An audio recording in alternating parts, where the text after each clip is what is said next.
I'm ready to go. Woohoo! The broadcast is live. I haven't said that in a while because it doesn't say the broadcast is live when you're the host. Well, I realized I didn't think of anything witty to say, so I'm just going to say that we've renamed my cat from Shiva the Destroyer to Shit Toes. Okay. Come on, Shit Toes. We're out of here. Yeah. There's an interesting name. I should have told that story instead of all the crazy dating stories we were talking about. I don't think you got that one from the Indian Pantheon. Oh, that came organically. Ew. Doesn't sound good. You know, the cat looks at you like you're stupid for using water to clean, so it tries to clean you with its tongue to show you how it's done. Oh, so it was really offended. It was really offended when she had some stuff cleaned off of her in with water, looking at us like she was pissed off and looking at us like we were stupid. That's what cats do. They look at you like you're stupid. Well, this cat has been doing stuff I've never seen any other cats do, and I finally found out what it is. I've always had boy cats, male cats, tomcats. Girl cats are completely different. I mean, they chirp, they make noises, they're temperamental. I see it now. I'm like, King Sport in the house. We'll introduce everybody. And Rolly Man Simeon's been waiting forever. What's up, John? King Sport. King Spoet. It's King Spoet. Sorry. Yeah. Kingsport is a city about an hour away from me, hour and a half, 2 hours away from Scott. So I was like, we got some locals. Fantastic. We're back. Never the same without Sue.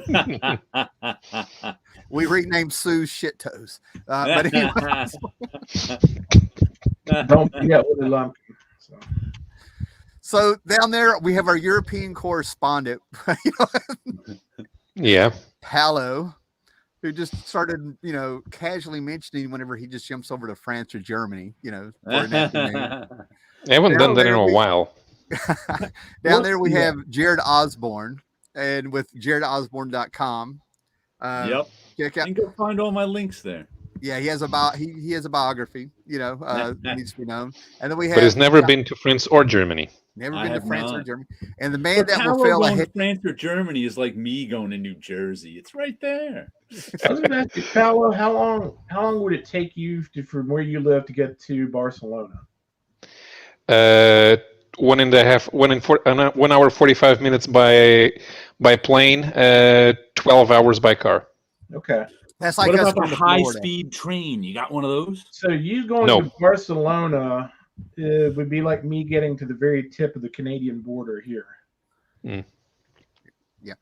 And over here beside me, we have Scott Connor. Now, the reason I'm doing an introduction like that is that this is the 52nd episode that took 6 months to get to.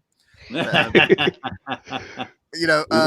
because I've got some sort of new subscribers who this is all completely new to them. Even after 11 years. We've been on my channel for 20 weeks. Yeah. That's a long time. Yeah. Yeah, take that. Ha ha ha. And thanks to the state of Virginia and the way my job is, that could continue. Hey, so you're lucky you subscribe to Jerry. That giant mess up in 95. Yeah. See, that's usually where I'm at once or twice a month. Yeah. And I lucked up because that was a 30-hour traffic jam. Yeah. And I heard I didn't click on it. And this, grain of salt, but some people had electric cars, and they screwed up being in an electric car stuck on 95 for hours on there. I don't know what happened to them, but that made the news somewhere. So I don't know. No. But anyway, this is a comic book show, and we're stuck in it's winter here. Paolo has the toasty 55 degrees, but it's damp. Not moist, damp. Moist is cake, damp is your wet hair, so moistly damp. I saw that. Was that new? That giant stack of Ollie's books you posted on Instagram, or was that your haul from the past? I don't know how many months. I actually put in the comment section that's like from 4 years ago. That picture that I was actually trying to figure out how long Ollie's have been putting out those that all right. huge amount of, I don't know, it was like $13 to $15 million worth of books from DC they bought. And it was so weird because when I woke up this morning, my phone has never done this before, but it gave me, here's some pictures you can look at on this date. And I took that picture 4 years. Right. So that was from 2 or 3 ollies, and that was the first big haul. Well, I don't know if it was your writing or my reading comprehension, but I read the caption and was like, huh? 4 Was years. this old or new? I'm still not sure. It could that's be cool. either way. That's cool. More people have liked it than when I posted it 4 years ago. Like 22 people. There you go.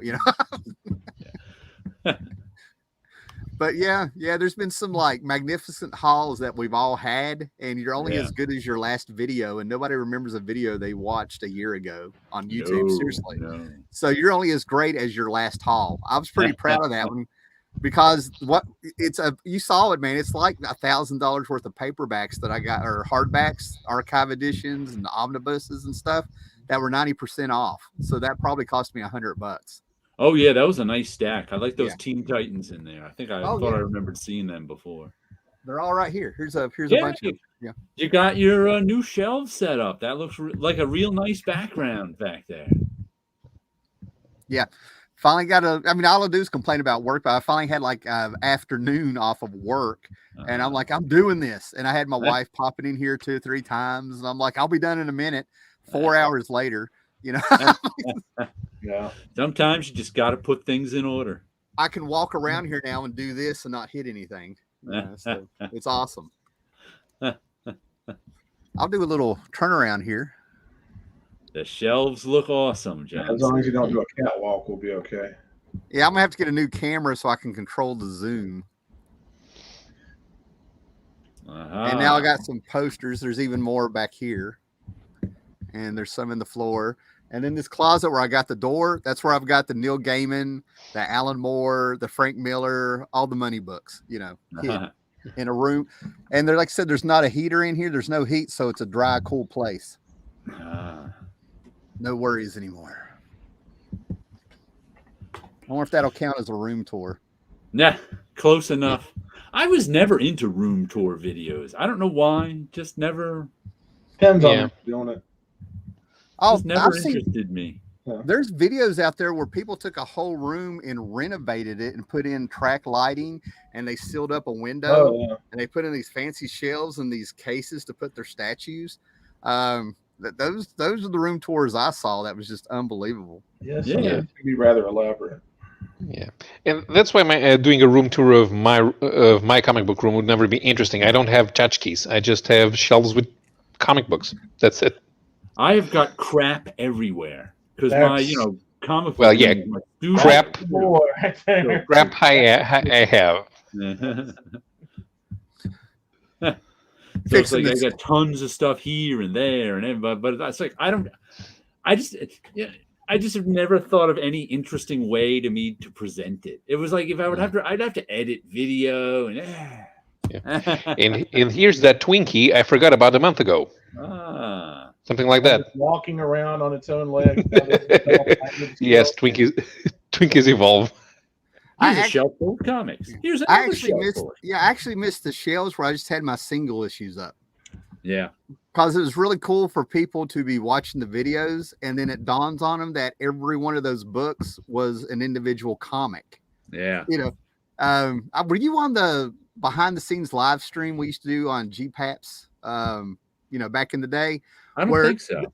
Oh, there was a night. It was really cool because there was a night where they just started talking about random comics, and every time they named the comic, I just reached back in my shelf and I went, "This one, this one." It's like Earl Grey just reaches out and pulls out some, really nice deluxe European thing that's not available here in the States. It's like, man. Mm-hmm.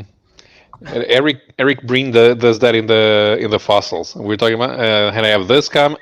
That's the comic. Is this the comic you're talking about? Yeah, that's Graphic Man's channel. He does a show Wednesday night with the fossils, and Paolo. They asked me how old I was with that night I popped on there, and when I told them I wasn't quite 50, they were like, "Well, we let Paolo on," You know. Actually, I think they. I didn't tell them my age. I think they think I'm still in my 30s, but I'm not. Oh, they don't think that anymore. I'm sorry. You know, I thought they knew. I didn't know it was a secret. So you're 29, right? I want to 42. quickly show you 2 books I borrowed today.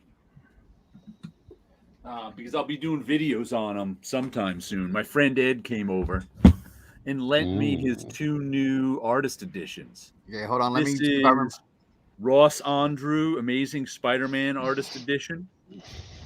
And this is nice. Craig Russell, the Salome and Other Stories Fine Art Edition.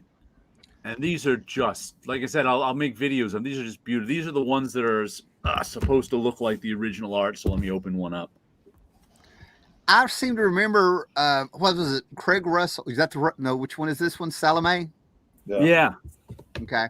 I remember the opera one. He's done a bunch of these. He's got his own, he publishes these. He's got about 3 or 4 of those out now. That's Salome. The first one was Ross Andrew. I don't think people realize Ross Andrew was on Superman and Spider-Man and was around from the 50s to the early 90s, I think. Yeah. Something like that. Gorgeous. I remember seeing Craig Russell on some social media trying to get a, was it his Tarzan? No, the Jungle Book and Salome to go through or something. I can't remember. Yeah, everything he's done there is funded successfully. He's got about 4 or maybe 5 artist edition format books out now. Yeah, and I think Ed said he got those on sale they were at a sale or in early December or something, and they did $50 or $60. They were half price, or less. So I wish I'd been able to take advantage of that. Yeah, me too. Like I said, Craig Russell has a few books that he publishes through his own publishing company of his own. And beautiful. I have several of them. I don't. Right. I'll be making videos of them sometimes. I notice, videos of like those artist editions are kind of evergreens because there's always someone like searching to look through one of, put in a John Romita artist edition or Jack Kirby. Yeah, there's a couple guys out there that just do flip throughs and they don't really do commentary, but they'll just flip through show the word off. I didn't know. I have one of them, Commandy, the first Command. Well, I got it in the corner. The artist edition of Commandy, the first. I don't know. Mm-hmm. I don't know. Maybe it's got 10 issues in it. I don't know, for Jack Kirby. And I remember there's 2 other YouTubers that got mad because I got my video up first, and I'm sitting here like, I didn't know you'd want to fucking buy yours. I was so much nicer back then. I was like, back then I would have been like, I'm sorry. Now I'm sitting here like, I didn't know you were buying one. I didn't know it was a race. There's no competition, Then they got mad because I ended up buying mine for $35 brand new when it was all said and done. Wow, that is pretty freaking cheap. That is an unheard of price. I'd be mad if I paid it. Well, I'm that way all the time too, because I buy almost all indie books and I buy them on my pull list. And then sometimes, although it hasn't happened in a while, I've seen somebody go, "Oh, I got all the issues of whatever Saga. I got 30 issues of Saga for $30." And you're like, "Well, I paid full price for them all as they came out. That's kind of annoying." But that's the way it is. As a matter of fact, I did just see that. What have I been buying? The Teenage Mutant Ninja Turtles Last Ronin book. Yeah. Which is an expensive comic. I think it's $8. And there's 5 or 6 issues. I forget how many issues. It might be. I don't think the 5th one's out yet. I'm waiting. It's not out yet, but I think the 5th one is. If not the 5th one being the last, the 6th one is. And I'm not a Turtles fan. I've never bought the Turtles before. But for some reason, I'm like, I kind of liked it that it was a little bigger. It was the nostalgia hit me, even though I never really bought Turtles. I was still nostalgic for them. It was a little bit bigger than it was Golden Age size, a little bit bigger than your modern comic. And I ended up, I was like, and once again, when something like that happens, I always kind of do the math. Well, $8 an issue times 5 issues. Do I really like it? $40 worth? $8.99, sir. I get mine. I get mine 30. Yeah, I get mine 35% off for pre-order. $45 for the I'm like, do I really like it $45? And I don't actually think I really like it $45 worth, but I'm enjoying the series. But just this week popped up in my Amazon feed or something. I saw they're coming out with the hardcover of it for $25. Yeah, that's yeah. I cracked one of these open, and I'm like, this is going to be the best story of the year because it's a leftover plot from the '80s for real. You know, that's why I think it's so great. It's part of that original. Yeah.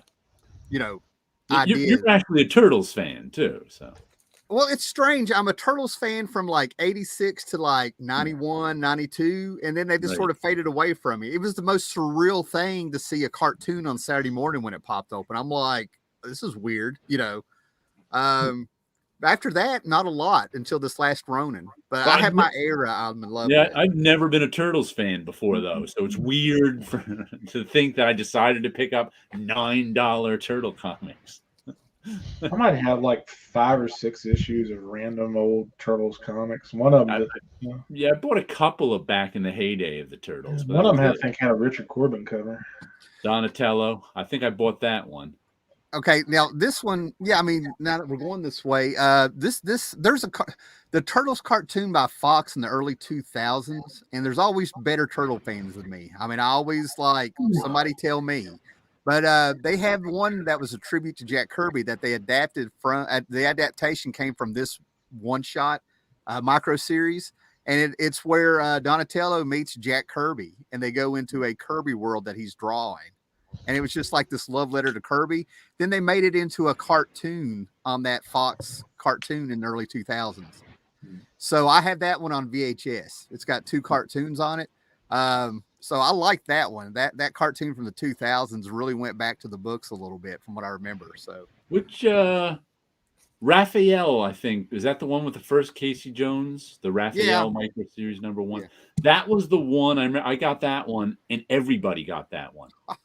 Well, yeah, because that was the first Turtles issue that was kind of widely available. Before then, you had to track down any issues you get, and they were pricey. Yeah, the City at War. That's where my love of the Turtles kind of that's where my era ends. I mean, and I happily have no problem with everybody it's got from 92 on. But to me, this was like the end of the indie books, or the end of the alternative books, where everybody really started calling them indie around here. This is an advertisement on the back.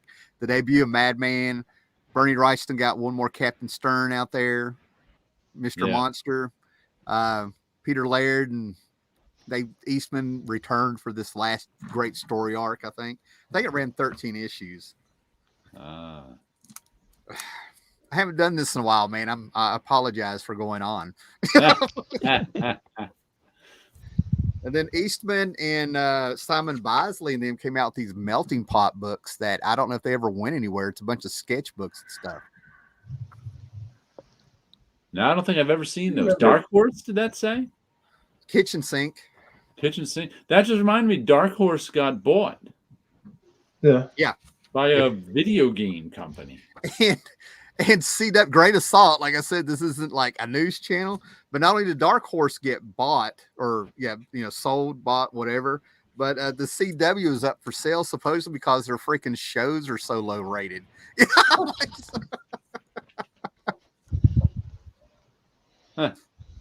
Buy low, sell high.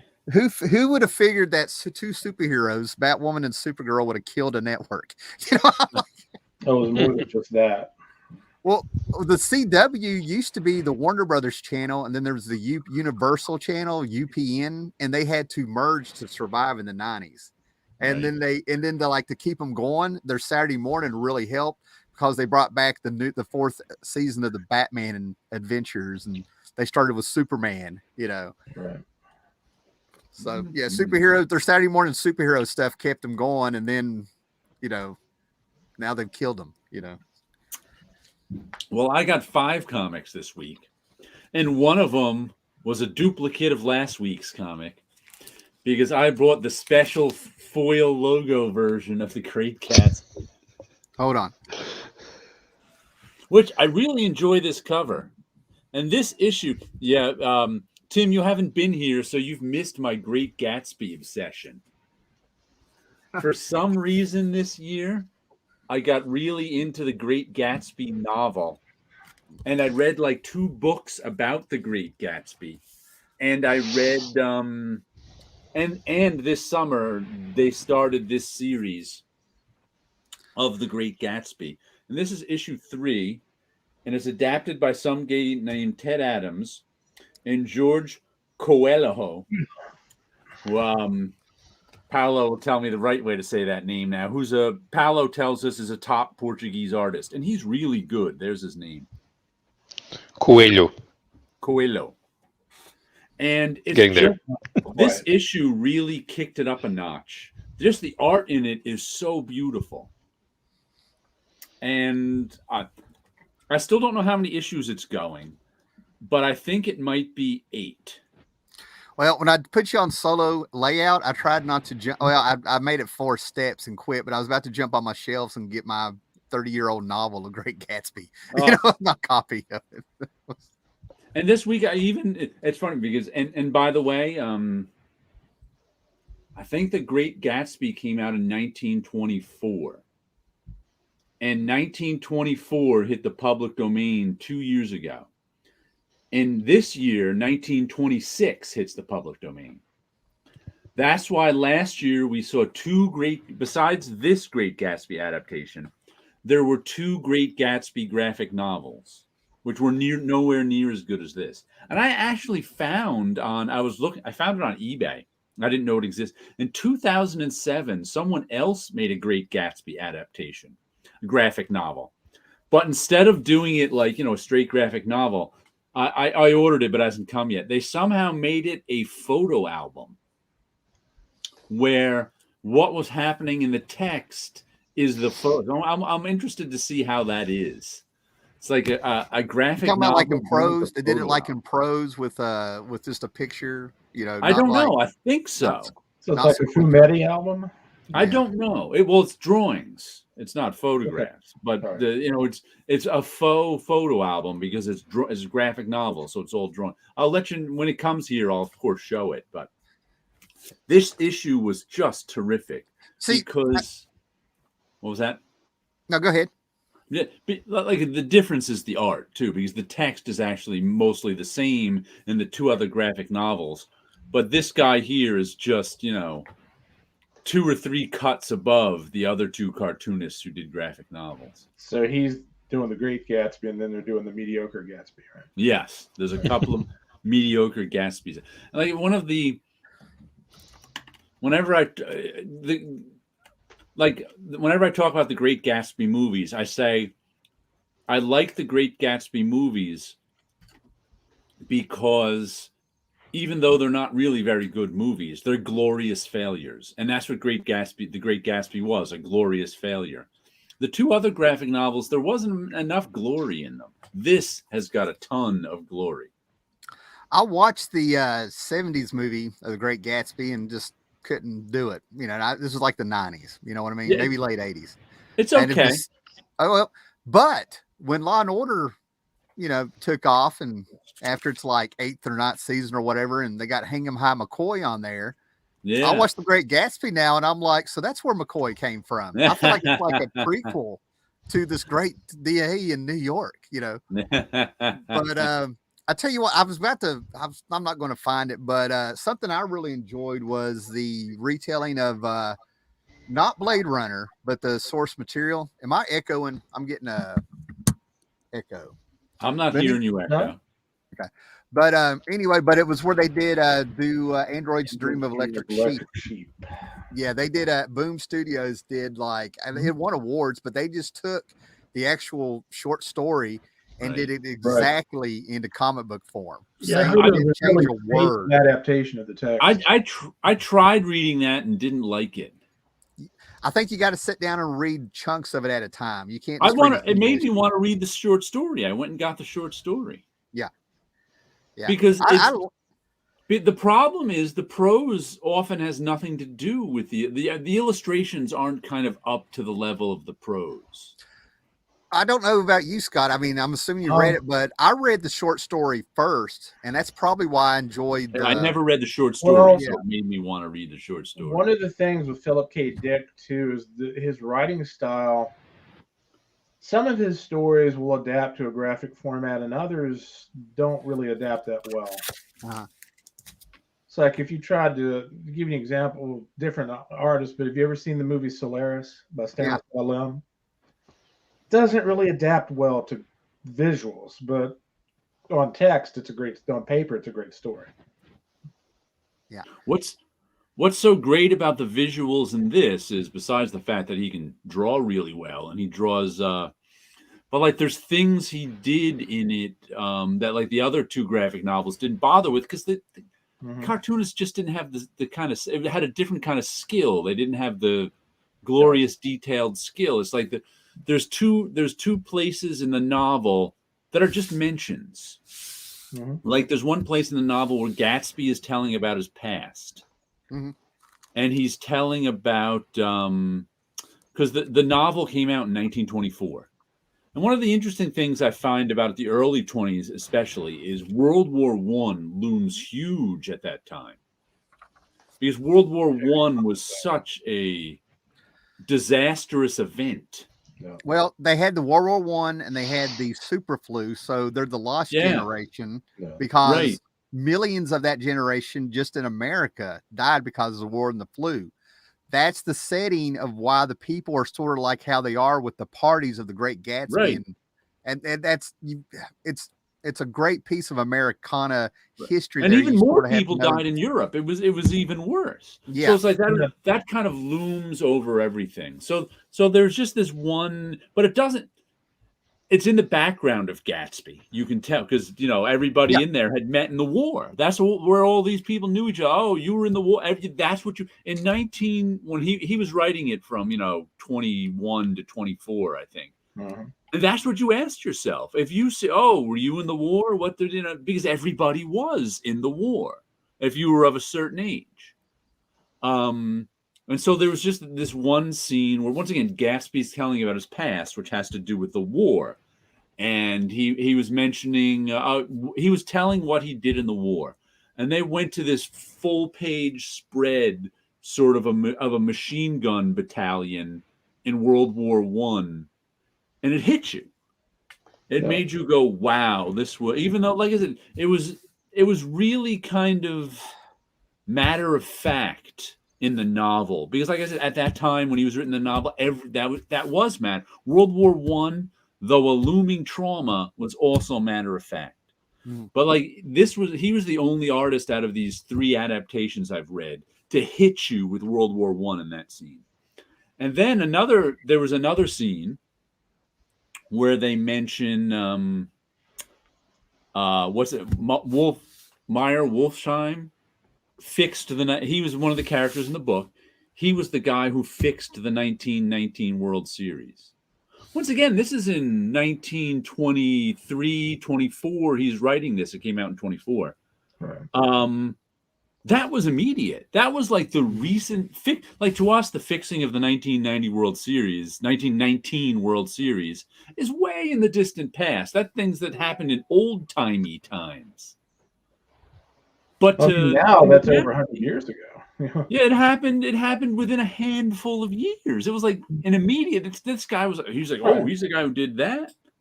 Yeah. And once again, he immediately hit us with this sort of full-page, illustrative pin-up baseball shot. And it really kind of hit you with the importance of what that event was, that this guy fixed the 1919 World Series. Well, also, plus back in the 1900s, baseball was far more impactful than it is now. Yeah. I mean, football was nothing back then. Baseball was everything. Right. It was the number one thing. So it was his skill and his choices of storytelling are just so far above the other two adaptations I read.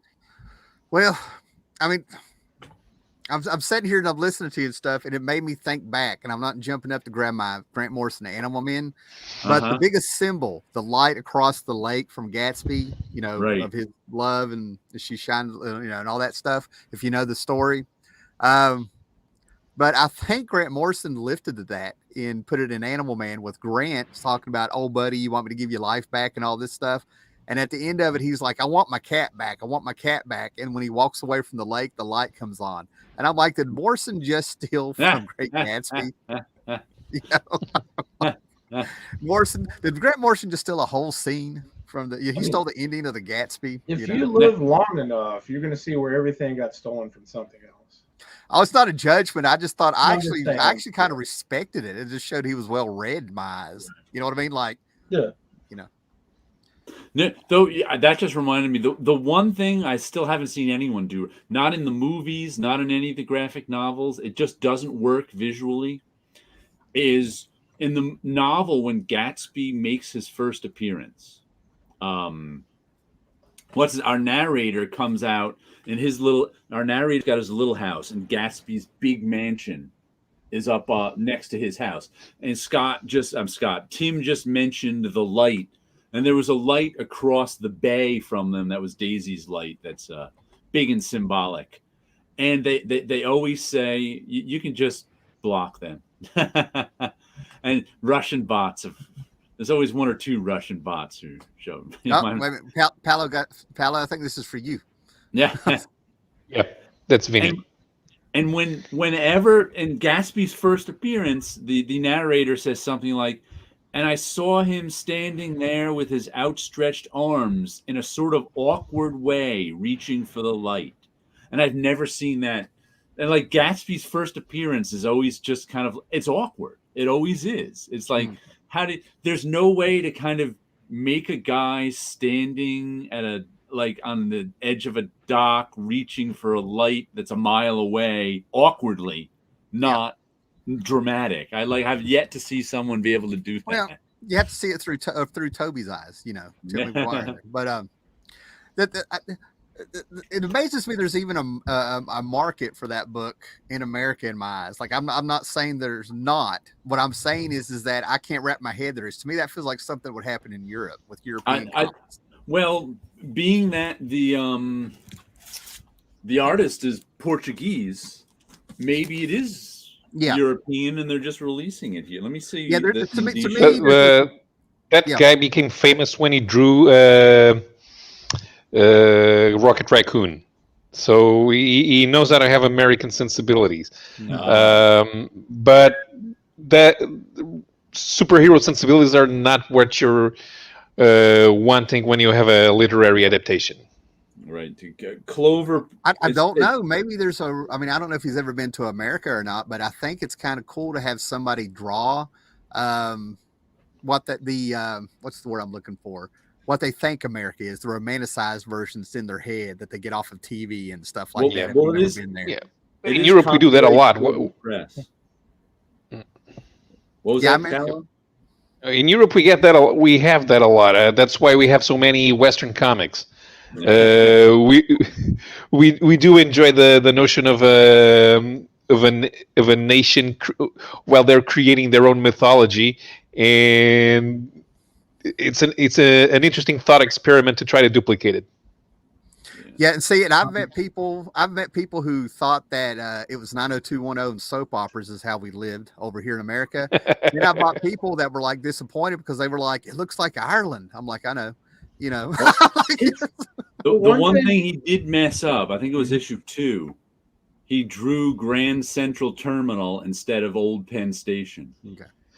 That's the type of things that although nowadays with the internet, we kind of don't have, especially with photos in Wikipedia. We really don't know the difference between Grand Central, especially and Old Penn, because Grand Central is what we think of with the name Pennsylvania. Nice. Most Americans outside of the state of New York, probably less than the age of 40, may not have a good grasp on that either. Yeah. America is actually, the best way to describe it is like it's several. It could possibly be, it's several different regions. You could go to one part of America then go to another part of America, and you wouldn't believe they were the same place. Just that people sort of they have different accents, but at least they're speaking the same language. You wouldn't know. It's so different. But this is copyright Clover Press, and they're in San Diego. So. Yeah, Clover Press is actually put together by a guy that used to work for IDW. But I can see like Clover Press wanting to do this because, like I said, Gatsby came into the public domain. So once they have this done as a book, they can sell it to schools and such. Well, I'll tell you what I would love to see. Oh, go ahead, Scott. I was going to say that is true. I didn't even think about the school market, but yeah, yeah, I can see that. What I would like to see an adaptation of, and if it's out there, I don't know about it, but it would actually be Catcher in the Rye. Okay. I don't know if you've read Catcher in the Rye, but it's the Catcher in the Rye is his dream. It's his dream of trying to catch children as they're running through a field of rye, not knowing there's a cliff they're about to run off of. And when I read that, I have like such a visual of it. I feel like I could like do a layout to get somebody to draw it the way I was seeing it. I actually saw it like in slow motion, and the kids are running, the rye's bending with the wind. He's got 2 or 3 kids he's been able to kind of catch. Actually, I think I got this from, I think I'm picturing The Thing catching people when Gabriel the Airwalker showed up in New York in 1973, and they were blowing people through the streets. My God. I think I've taken Ben Grimm The Thing and made him the Catcher in the Rye in my head. Oh my God. There is an adaptation of that.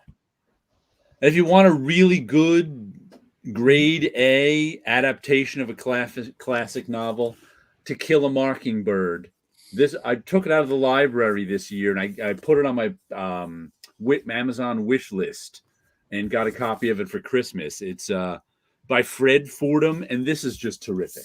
This is just really, really well done. Would you believe that I never would have known that was a classic if nobody had told me when I was a kid? Because when I watched the movie, I was like, you know.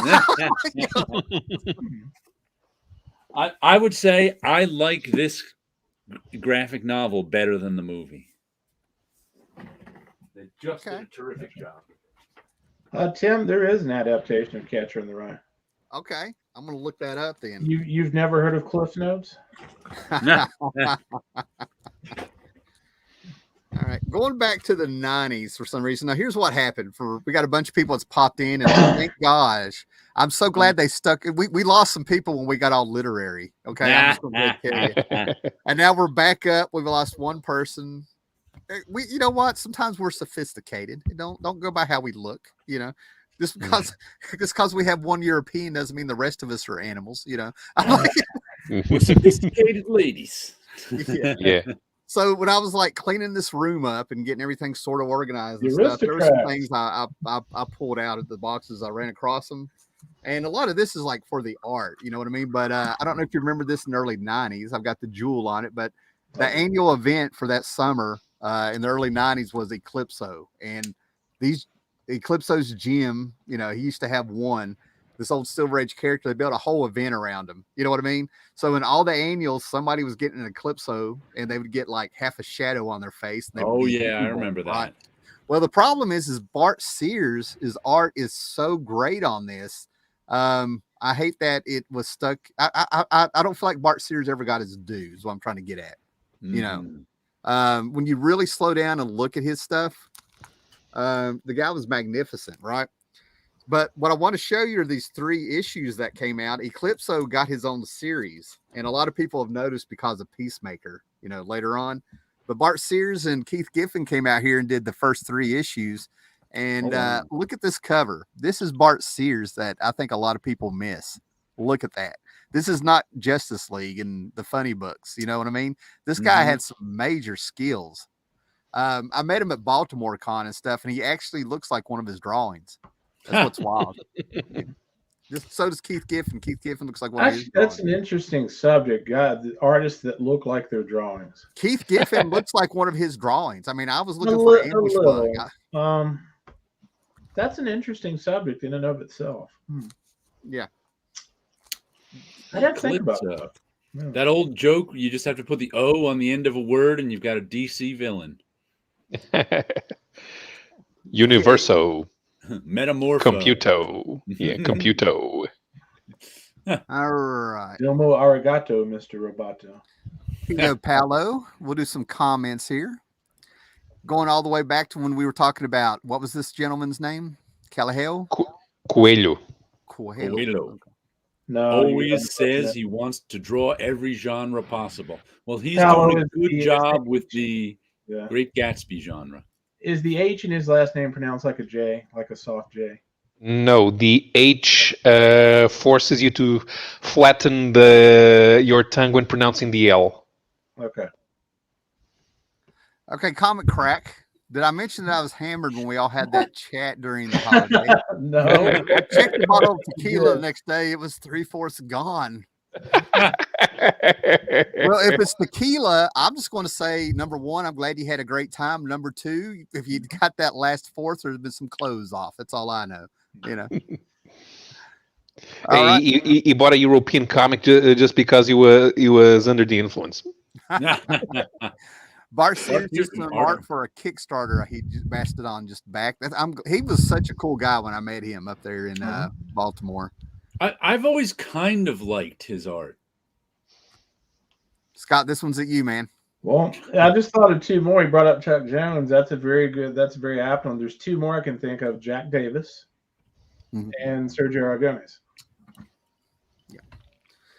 Bart's art, you can see the structure of what he does. Like, I wouldn't say there are construction lines in his art and stuff, but you can see where he builds everything up, and it has weight, and it's still dynamic. But it's exaggerated, but there's still some, you can see his technique in there. And I mean, that's the kind of thing where I like the idea of like the process of the art sometimes and how they do it more than the final what comes out. Like I could watch Disney Winnie the Pooh cartoons because I love seeing those sketch lines where the animators did the shapes with every, you know what I mean? I mean, there's little things like that I enjoy. So I was watching Sergeant America's haul earlier this week. I don't know if you know him. He's YouTuber's been around for a while. Somewhere up in those northern Midwest states, those cold ones. And he mentioned he got an issue of something that which I'd heard was good, but he described it, and I was like, "Oh, that's which is Stray Dogs."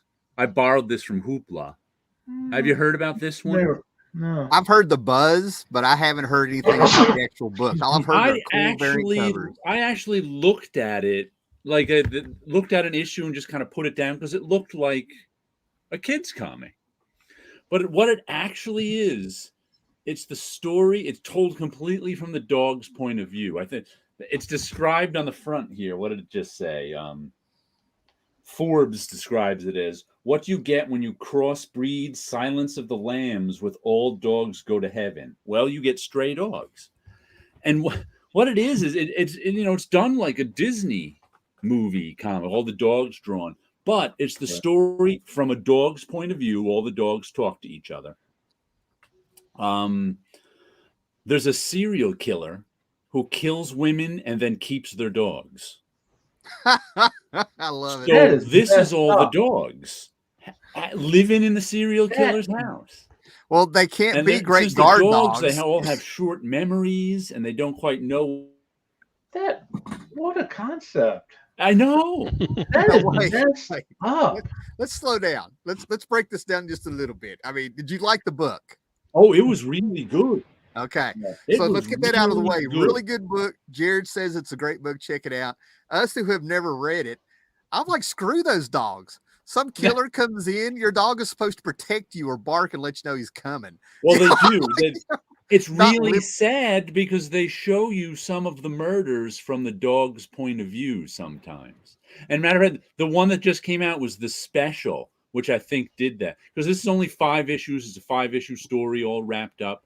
But then I think just within the last couple of weeks came out a Stray Dogs special. And that's what showed you. And they showed you a little of it in here. Like the serial killer killing their owners or something like that. They showed you like the dogs were in no position to do anything too. But you have to read the story. It's just really good. Does he feed the owners to the dogs? Story. Yeah. What was that? Does he feed the owners to the dogs? No, I don't think so. But there's creepy stuff going. I don't want to reveal the creepy stuff that's going on. It's all. If I were to reveal the creepy stuff that's going on,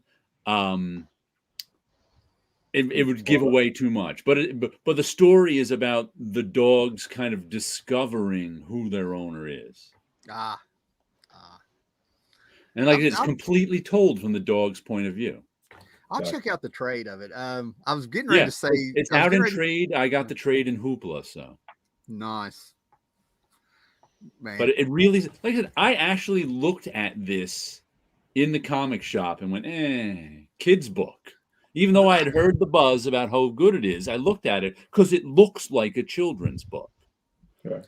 With all these pretty Disney dogs. Yeah, the last couple of years I've made me real careful about buzz. You know what I mean? Like the buzz of anything.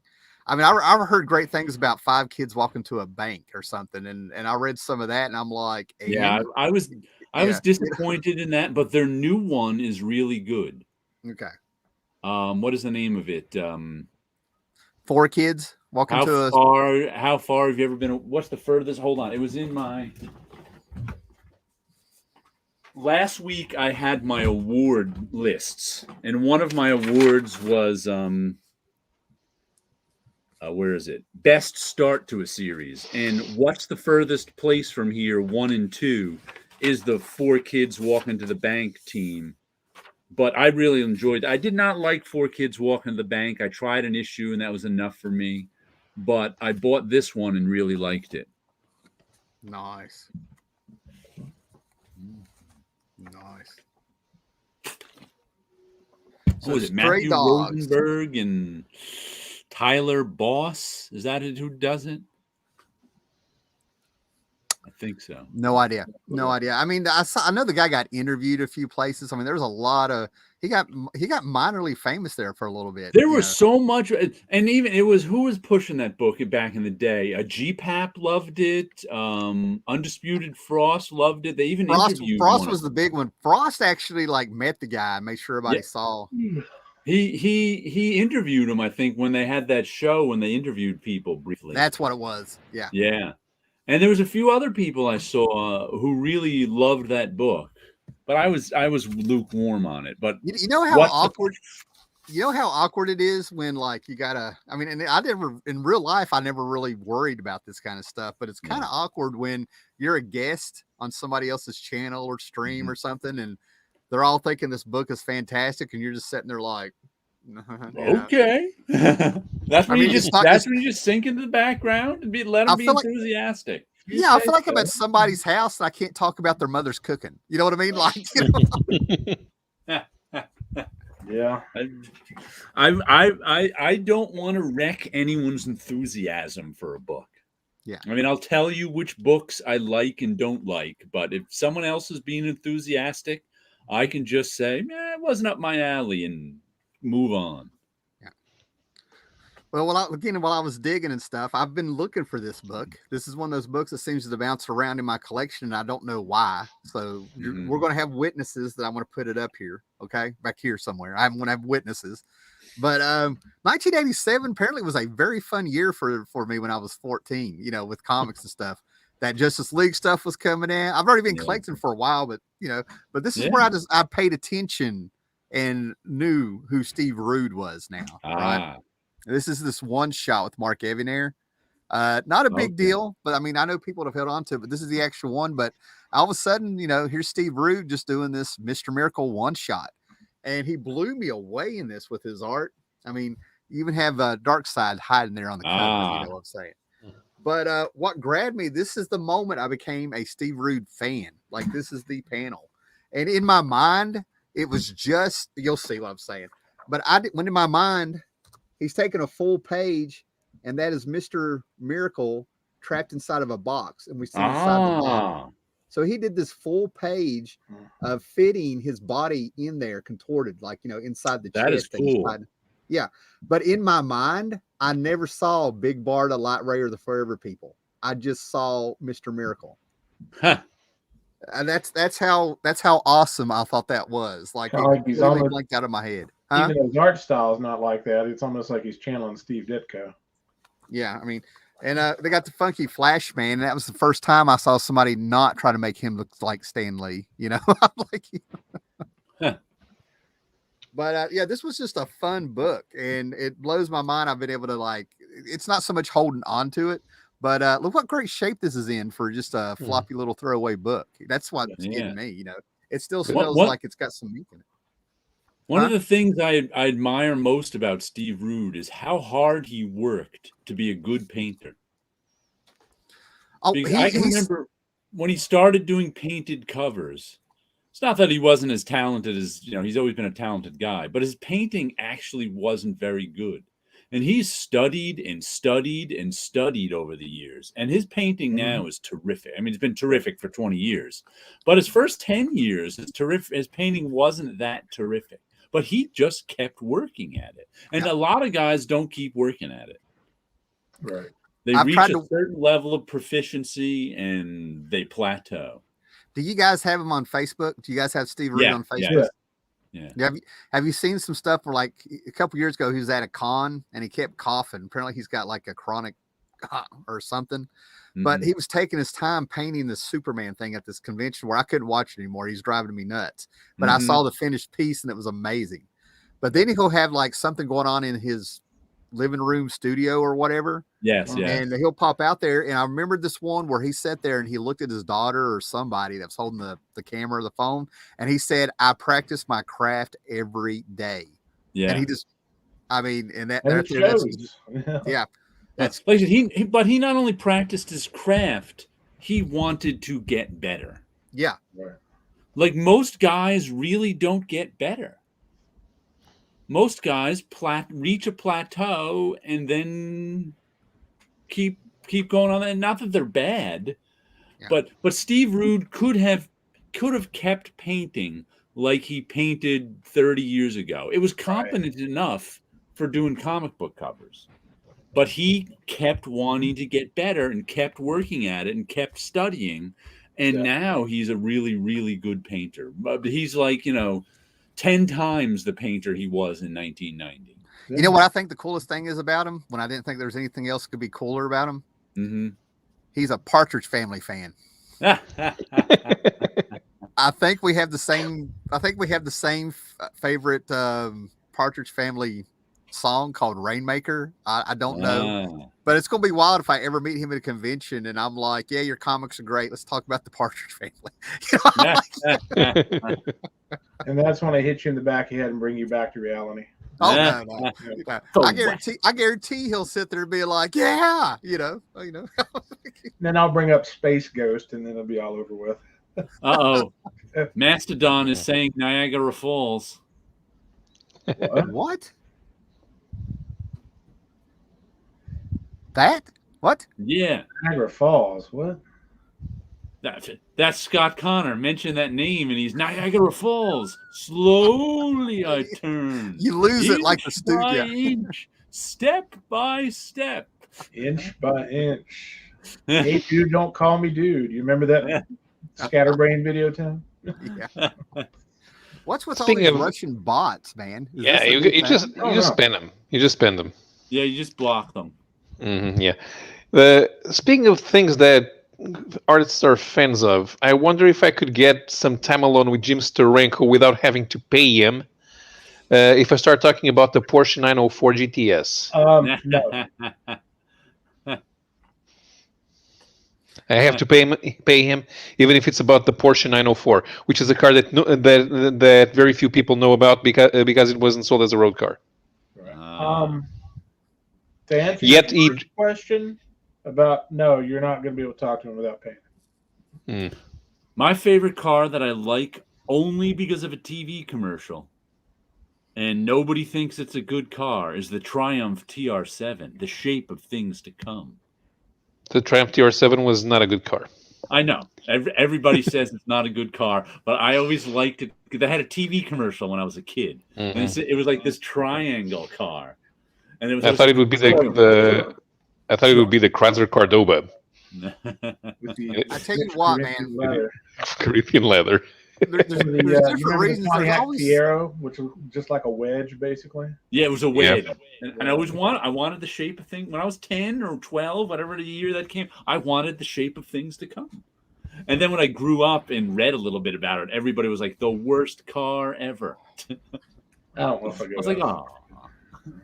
See, I can't believe we're talking about this. I'm going to look it up, make sure I'm right. But there's a car I used to want called a 55 Cobra, but I don't know if that's what it is. I haven't saw it in years. But did you guys know that there was a sequel to Chinatown called The Two Jakes? Yeah. I remember when that came out. Oh, I remember when the movie came out, but I didn't know it was a sequel to Chinatown. Yeah, So I've heard of the Two Jakes, but I didn't know it was a sequel. It's a Yeah, I knew freaking it was a sequel sequel to to Chinatown. So That when I made found me watch. That made me finally watch Chinatown. Is the only reason I know. now, I like China, but in The Two Jakes, he's driving around in a 1948 some kind of car, not a Studebaker or something, but whatever that car was, that may replace me wanting a 55 Cobra, if that's even what it is. Whatever 55 Cobra is. I'm gonna look it up. There's no 55 Cobra. The Cobra starts in 1962. Thank you. That, like I said, I'm sitting here like it's been decades since I've thought about that car because it was never going to happen. You know, I'm like, There's a gazillion there's a gazillion manufacturers of Cobra replicas. Yeah. Okay. Hello, please tell me there's a Cobra out there that has a hood scoop. Well, There if has it's a to be with a name like Cobra, come on. Yeah, it is. If it has a 427, it has a hood scoop. Okay. Now, my whole point of bringing up The Two Jakes is whatever Jack Nicholson is driving in that one, my wife and I both went, ooh, okay, get that out of the way. Okay. Well, another comic I got this week. Oh, but wait, Count Von Strange has a Jeep Cherokee XJ. The cassette player only. Yes. And it hasn't rusted yet? Last one. Comic Crack was a Russian Lada that he bought for $100 exactly 1 year ago. I don't even know what that is. Lada is the name that was adopted for export markets for the cars manufactured by the Russian automaker VAZ. And it's now the official name of the company because nobody calls it the VAZ anymore. The car uses Fiat 124 leftover technology, and it still used that leftover technology 25 years after the 124 had stopped production in Italy. My God, we're better than the fucking A-Team on here. So But they anyway. cost a lot of junk now, right? The original Lada Niva is the off-road model is still produced in Russia exactly as it was in 1977. And Russia car by you. That's awesome. Well, this is the Magic Order Volume 2, Number 3. Stuart Immonen art, Mark Miller writing, and it's the Stuart Immonen art that's the draw. The Mark Miller writing is just fine. It's, two groups of magic people fighting each other, but the visuals are just great. And when it comes to Mark Miller stories, I'm all about the artist. The artist is good. I usually buy into the story. If I'm not as big a fan of the artist, I don't buy into the story as much. So I buy into this story, but like I said, it's not spectacular. It's just solid.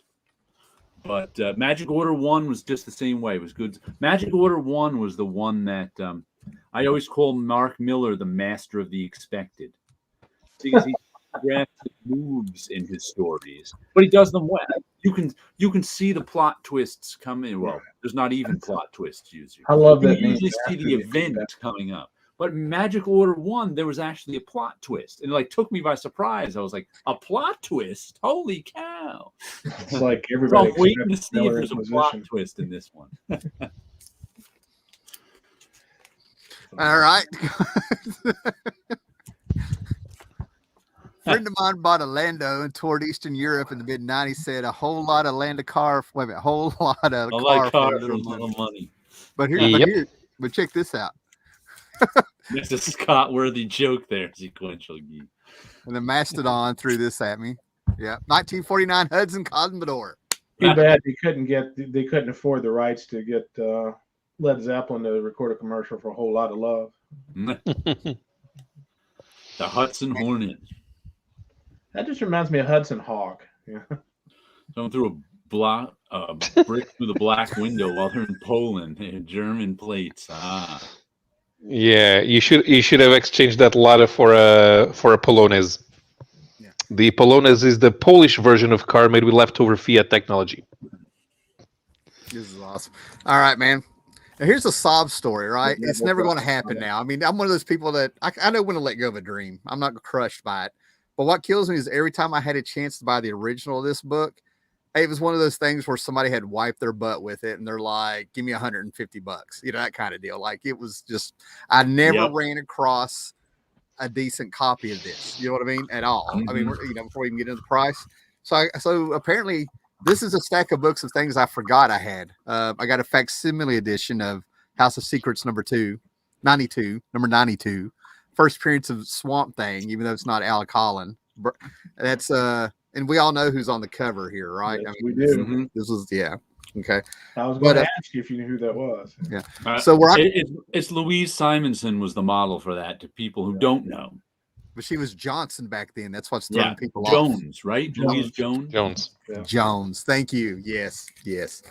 I was briefly talking to Walt today. Well, I didn't know to plug that or not. Sometimes I get a little free with the plug. I'll name drop for you. You know, I mean, I've already revealed Paolo's actual age to people that I didn't know. You know, I want to say happy birthday to Bob Wyachek. Not that he watches this show, but I went over to Bob's house and we bought him. My friend Ed and I. My friend Ed said, "Want to go over to Bob's house today and have lunch with him?" So we did. We picked up some burgers. We went over to Bob's house, and he and his son were there. Bob it was funny. As I was talking to Bob, broke his wrist. Bob can't work anymore because he's got macular degeneration in his eyes. So he's still trying to see if that can get cleared up, but maybe not. And he actually fell and broke his wrist recently. Oh. And I called Walt to see if he wanted to come over to the house and he didn't know that Bob broke his wrist.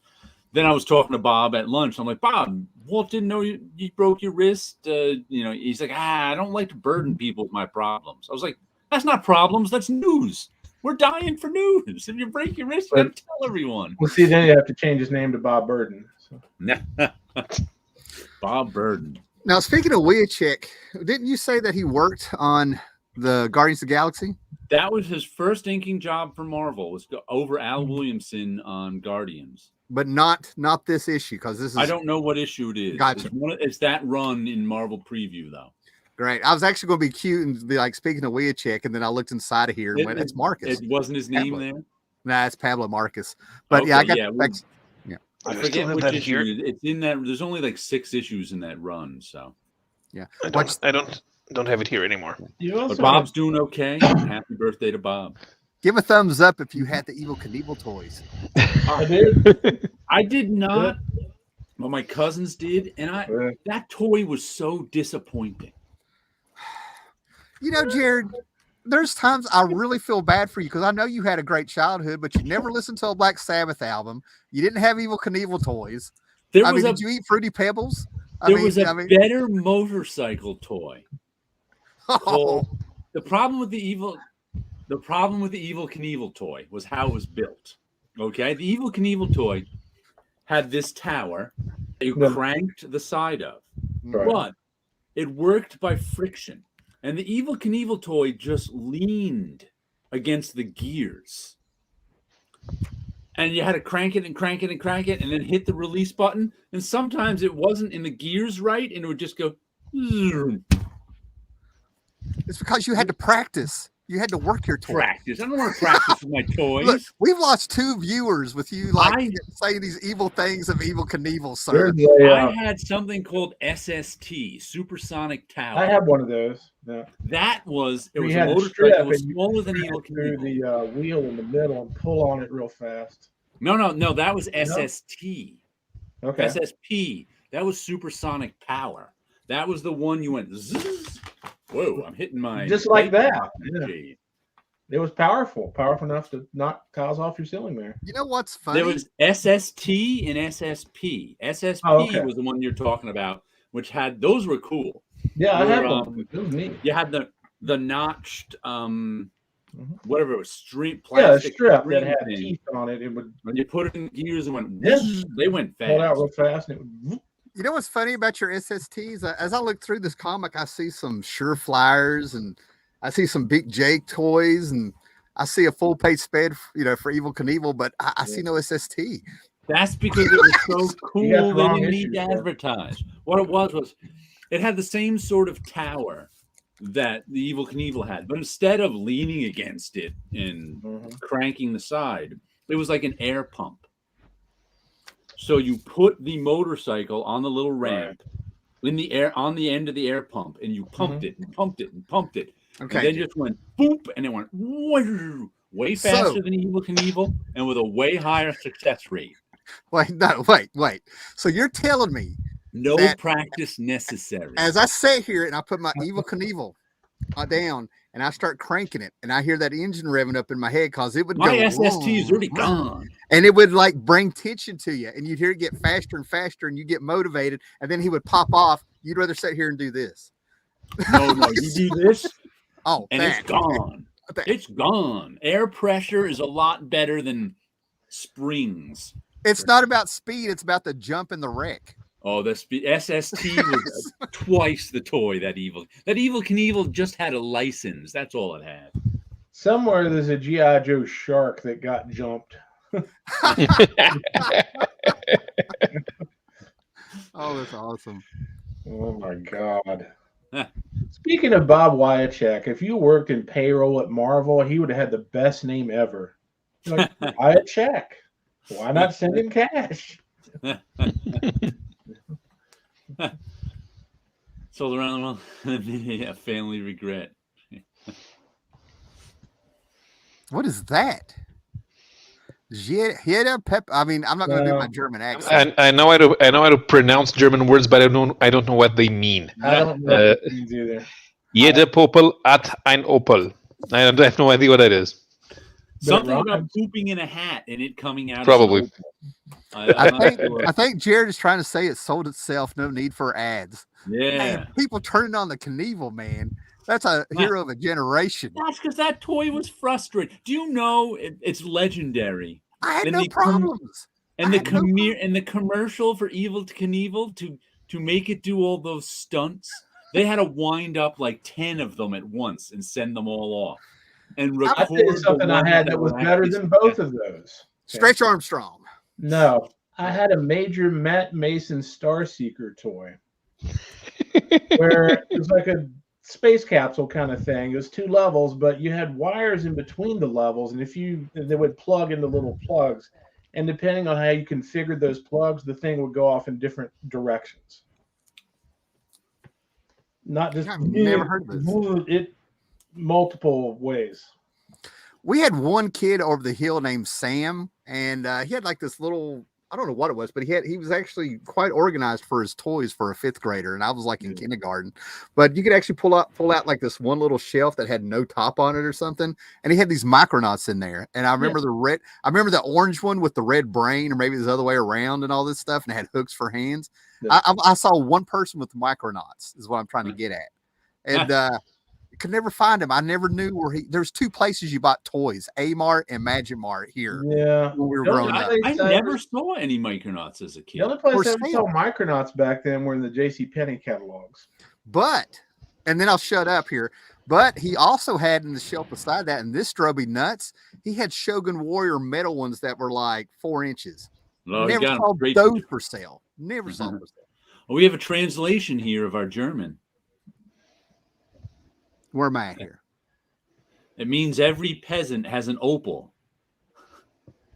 The German car it's pronounced kind of like Opel, but it's spelled OPEL, and it was the European arm of General Motors. Now it's merged with what's left of Fiat and Chrysler, which are now controlled by the French manufacturer Peugeot. As they should, and I feel like Keanu Reeves is a innocent bystander in that whole thing. Yeah. Evil Knievel family or estate is suing Pixar for Toy Story 4 over Canadian Kaboom Cycle guy played by Keanu Reeves. Good luck with that. The handlebar mustache is going to save him. That's all I got to say. There's a fourth. There's more than one Toy Story? There's 4 of them. Yeah, there's 4. Toy Story 3 is the legendary one. There's actually one where they're all in a circle holding hands as they fall into a pit of fire. I'm just going to warn you. Toy Story 3 is the one that made everyone cry. That's the one. I don't know. Sometimes I'm surprised to hear these things. I mean, I only found out John Wick existed when the third came out. Wow. But think about this. Okay, you're the Evel Knievel estate. Probably not making a whole lot of money these days compared to the glory days of the 70s. And you're going to sue a company licensed owned by Disney. That's Now, every time you sue Disney, Disney buys your estate. Marvel sued Disney. I think everybody that sues Disney. I think Paolo is sitting on his front porch with his feet up, reading comic books and watching the ocean as he listens to shortwave radio. Because he's not getting any of the news. I'm glad something in his life is balanced compared to what we got here in the mountains. My wife brings in these action movies. Paolo has the ocean. Yeah. Yeah. Answering Sequential Geek, Peugeot is not collaborating with Mazda. Mazda is collaborating with Toyota. So is Suzuki. That's the weird part. Suzuki is exchanging access to technology that lets them pass European emission legislation in exchange for giving them cars that they can sell in the Indian market. Paolo has dolphins all around. I love it. Yeah, only in the river. I only have dolphins in the river. I'll be right back. Sorry, guys. Okay.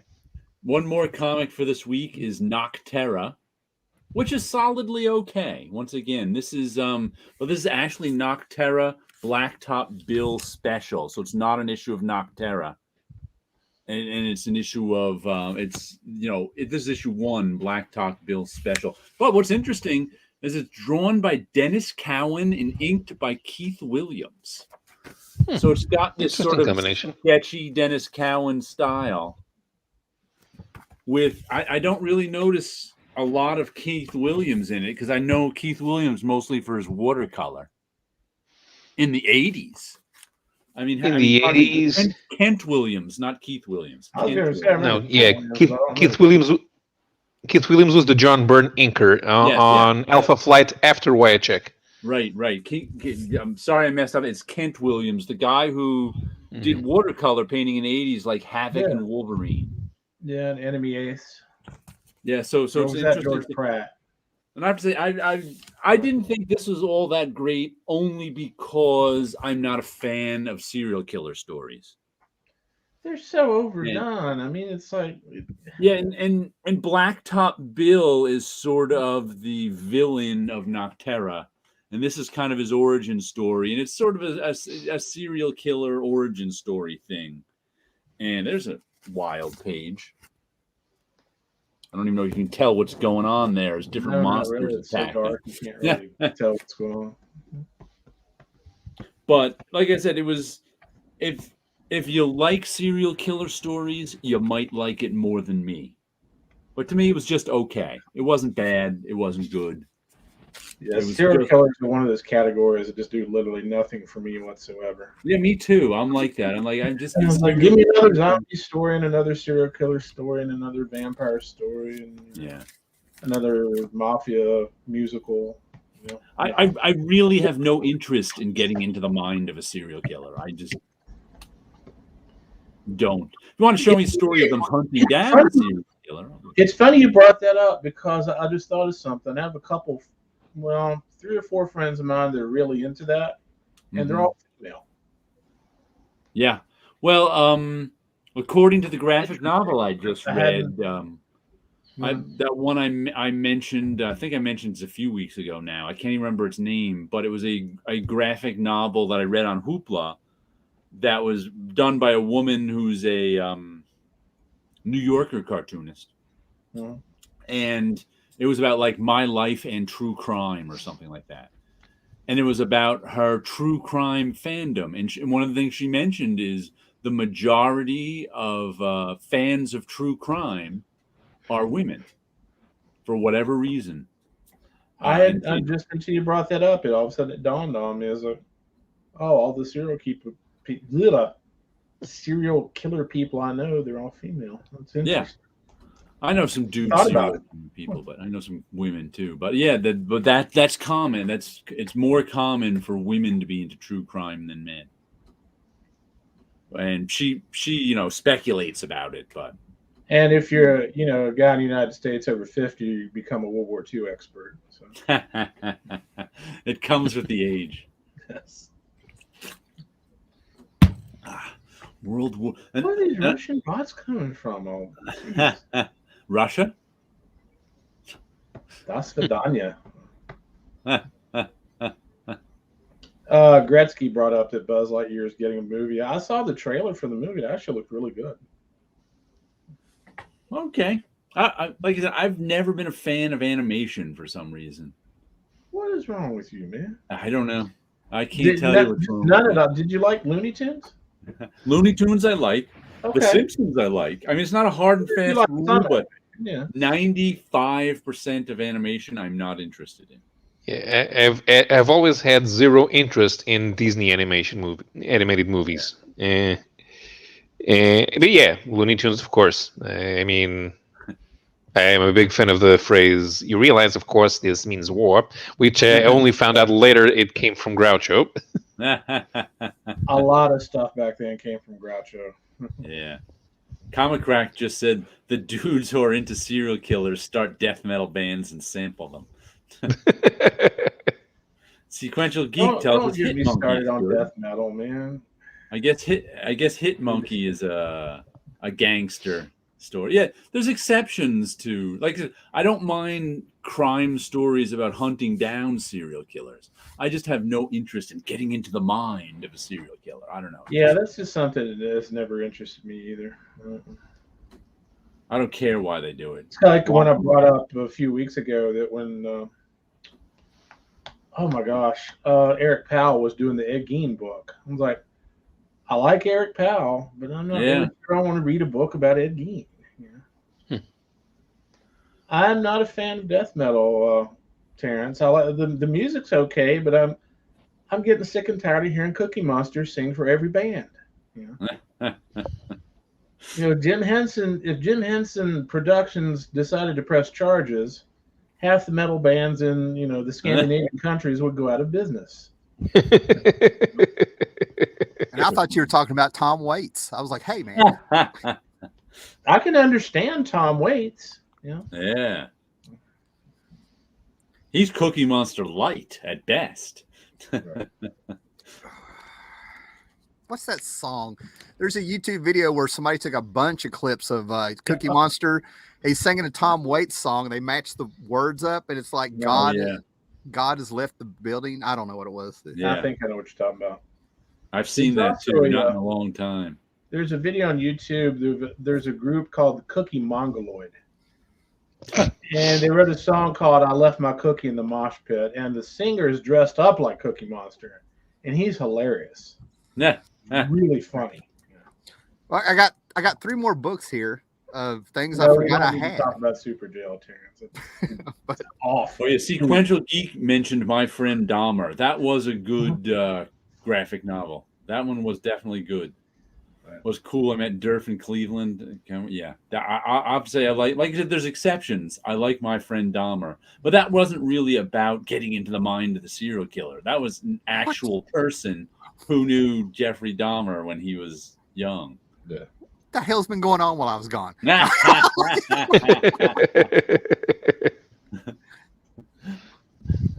right.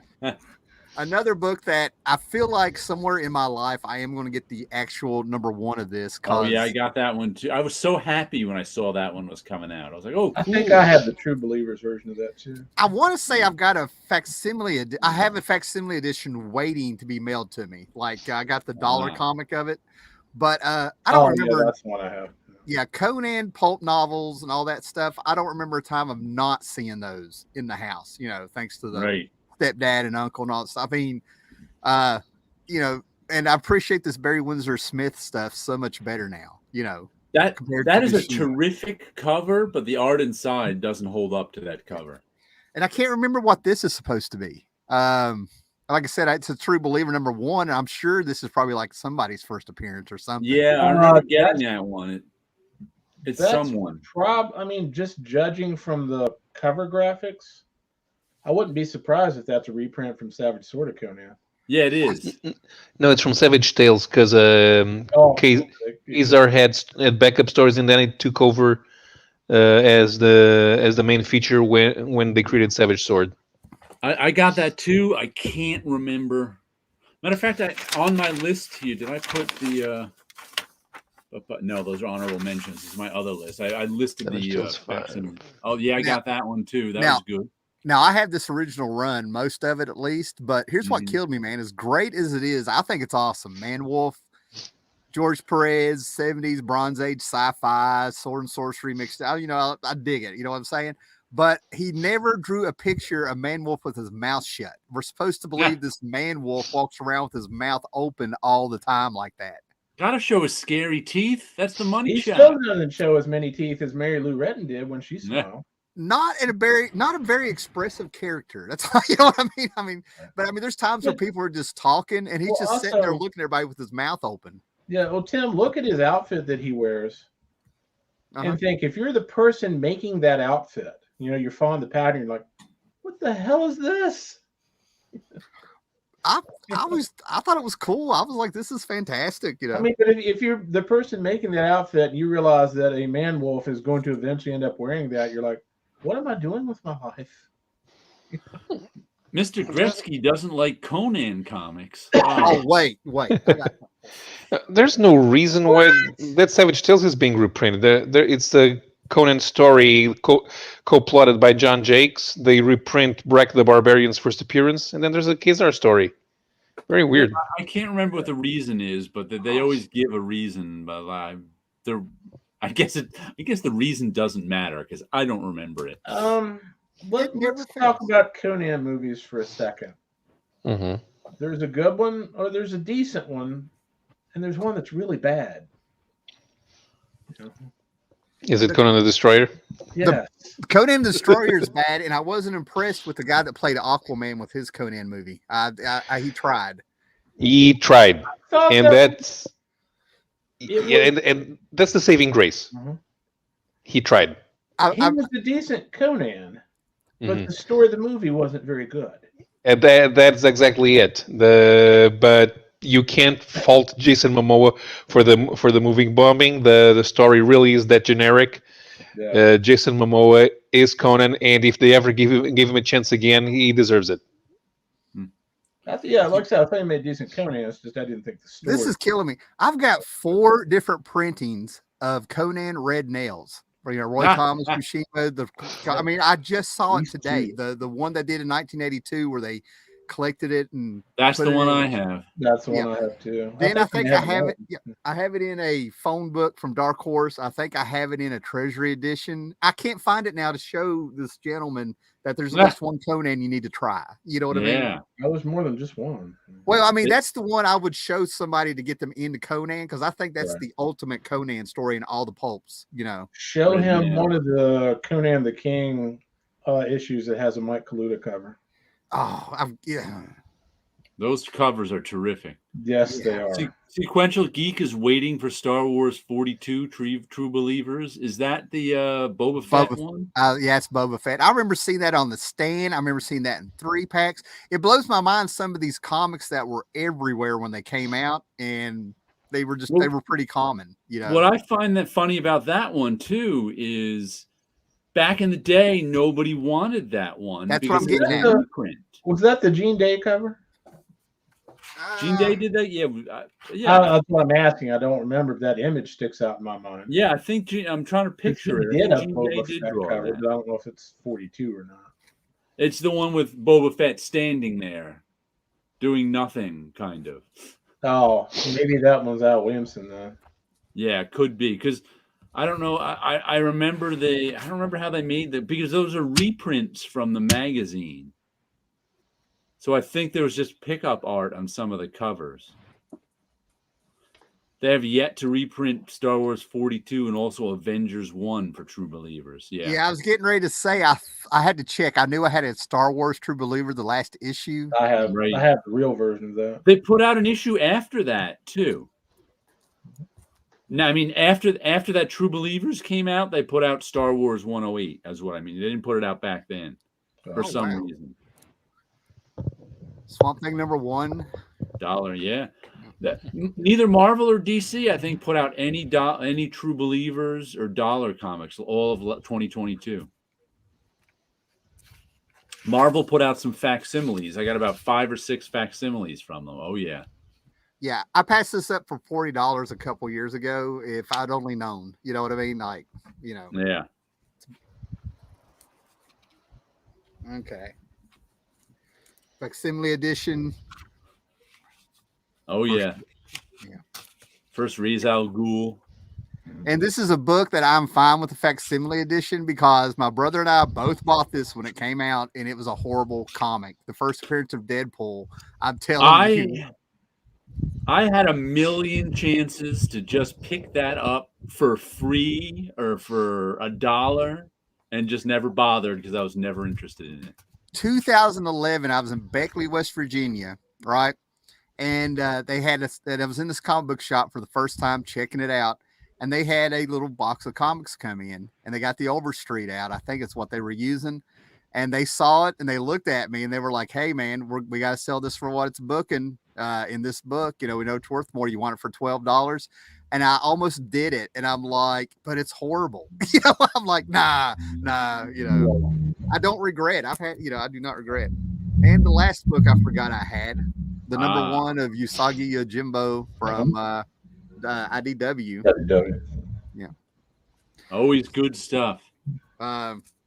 Just a classic series, man. I mean, I can't say Usagi Yojimbo without like going like kissing Scott's ass a little bit for like, I mean, actually forcing it on me, you know. So well, every week I tell you, we're having our weekly meeting of the YouTube Usagi Yojimbo fan club. So. Yeah.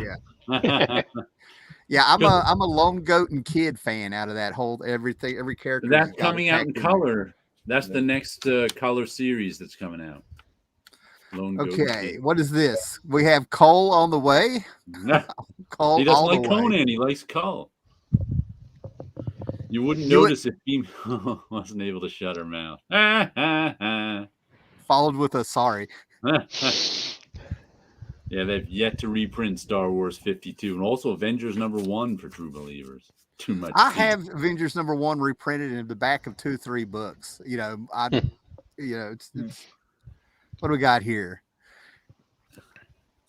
Greetings and Glenview. I've returned from my long sojourn at college to discuss comics with you guys. I'm glad you are learning something at college because you used sojourn correctly. So many people use sojourn incorrectly. But if you write about it, it becomes a sojournal. What made me feel good is I didn't look at the name. I just was going through the comments, and when I read that, I was like, "It's Rasco." You know, I was like, For those of you who don't know, almost 90% of the time, I see people use the word sojourn. They use it as a synonym for journey. Okay. And it's not. It's actually a respite from a journey. So you sojourn. So it's like if you're journeying to Russia and you decide to sojourn in Portugal for a month. That's what you're doing. You're sojourning in Portugal. It means you're taking a break. You have to sojourn at a place, which you can sojourn at college, which is your, in your journey of life. But that's how you end up with dolphins, right? Yeah. So that's how we ended hanging out with Palo staring at the dolphins. This is the second person. I had my buddy Anderson call me up and ask me if Fables was worth reading. And I stuck around with Fables from issue 1 to about 44 because they messed up who the adversary was. And I was pissed and I sold them in rage. But, he's got the Fable series. I picked up a few here and there, kind of, I'm forgiving now. But it's like Willingham returning to it or something. It's getting a buzz again. I kind of sold my Deadly Classes in Rage, but not really, only because I couldn't sell them in Rage, and couldn't sell them till like a year later when it became a TV show. But one day I'm going to go back and get them because they were really good. They just kind of took. I'm just going to get the number 1 again. I've got random issues from like issue 3 all the way up to the last issue up here. The last issue 150 was actually a graphic novel, and I found it at Ollie's for something like $2.50. You know, I'm learning how to become a professional pulp author at college. Yeah. Oh, that's cool. You really don't want to make money. Here's the last issue of Fables. That's Fables number 50. 150, the last issue, and they just went ahead and made it a graphic novel. All new material that you had to pay $18 for. They had the last issue. Wow. I remember hearing people complain about that, but you know, oh well. What are you going to do if you're a Fables fan, but buy the last $20 issue? Oh, I'll tell you something to complain about with Fables, and I'm so glad I got this at Ollie's for like $5 or $6 or something, because it's a $40 book. But it's the Fables Encyclopedia with this handy snazzy little this handy snazzy little Adam Hughes cover and stuff. So I thought this was going to be like a Who's Who, or you know, the official handbook of the Marvel Universe. Right. It's nothing but clips and lots of text, no picture. And when you do see a character, they've just taken a panel or something out of the comic. Oh, geez, man. When I was hot, when I was in the hotel room, like, here we go, see what I missed. And I'm like, what the hell? You know, I'm like, that's like, do you know the series Lazarus? We've talked about it. Michael Lark, and I can't remember who the writer is. Is it Rucka? Might be Rucka. I think it is. Yeah, it's Rucka or Azzarello. But it's not Azzarello. I'm pretty sure it's Rucka. There's 3 or 4 of those guys. They're all like the same person to me. Yeah. Anyway, the Lazarus source books are crazy.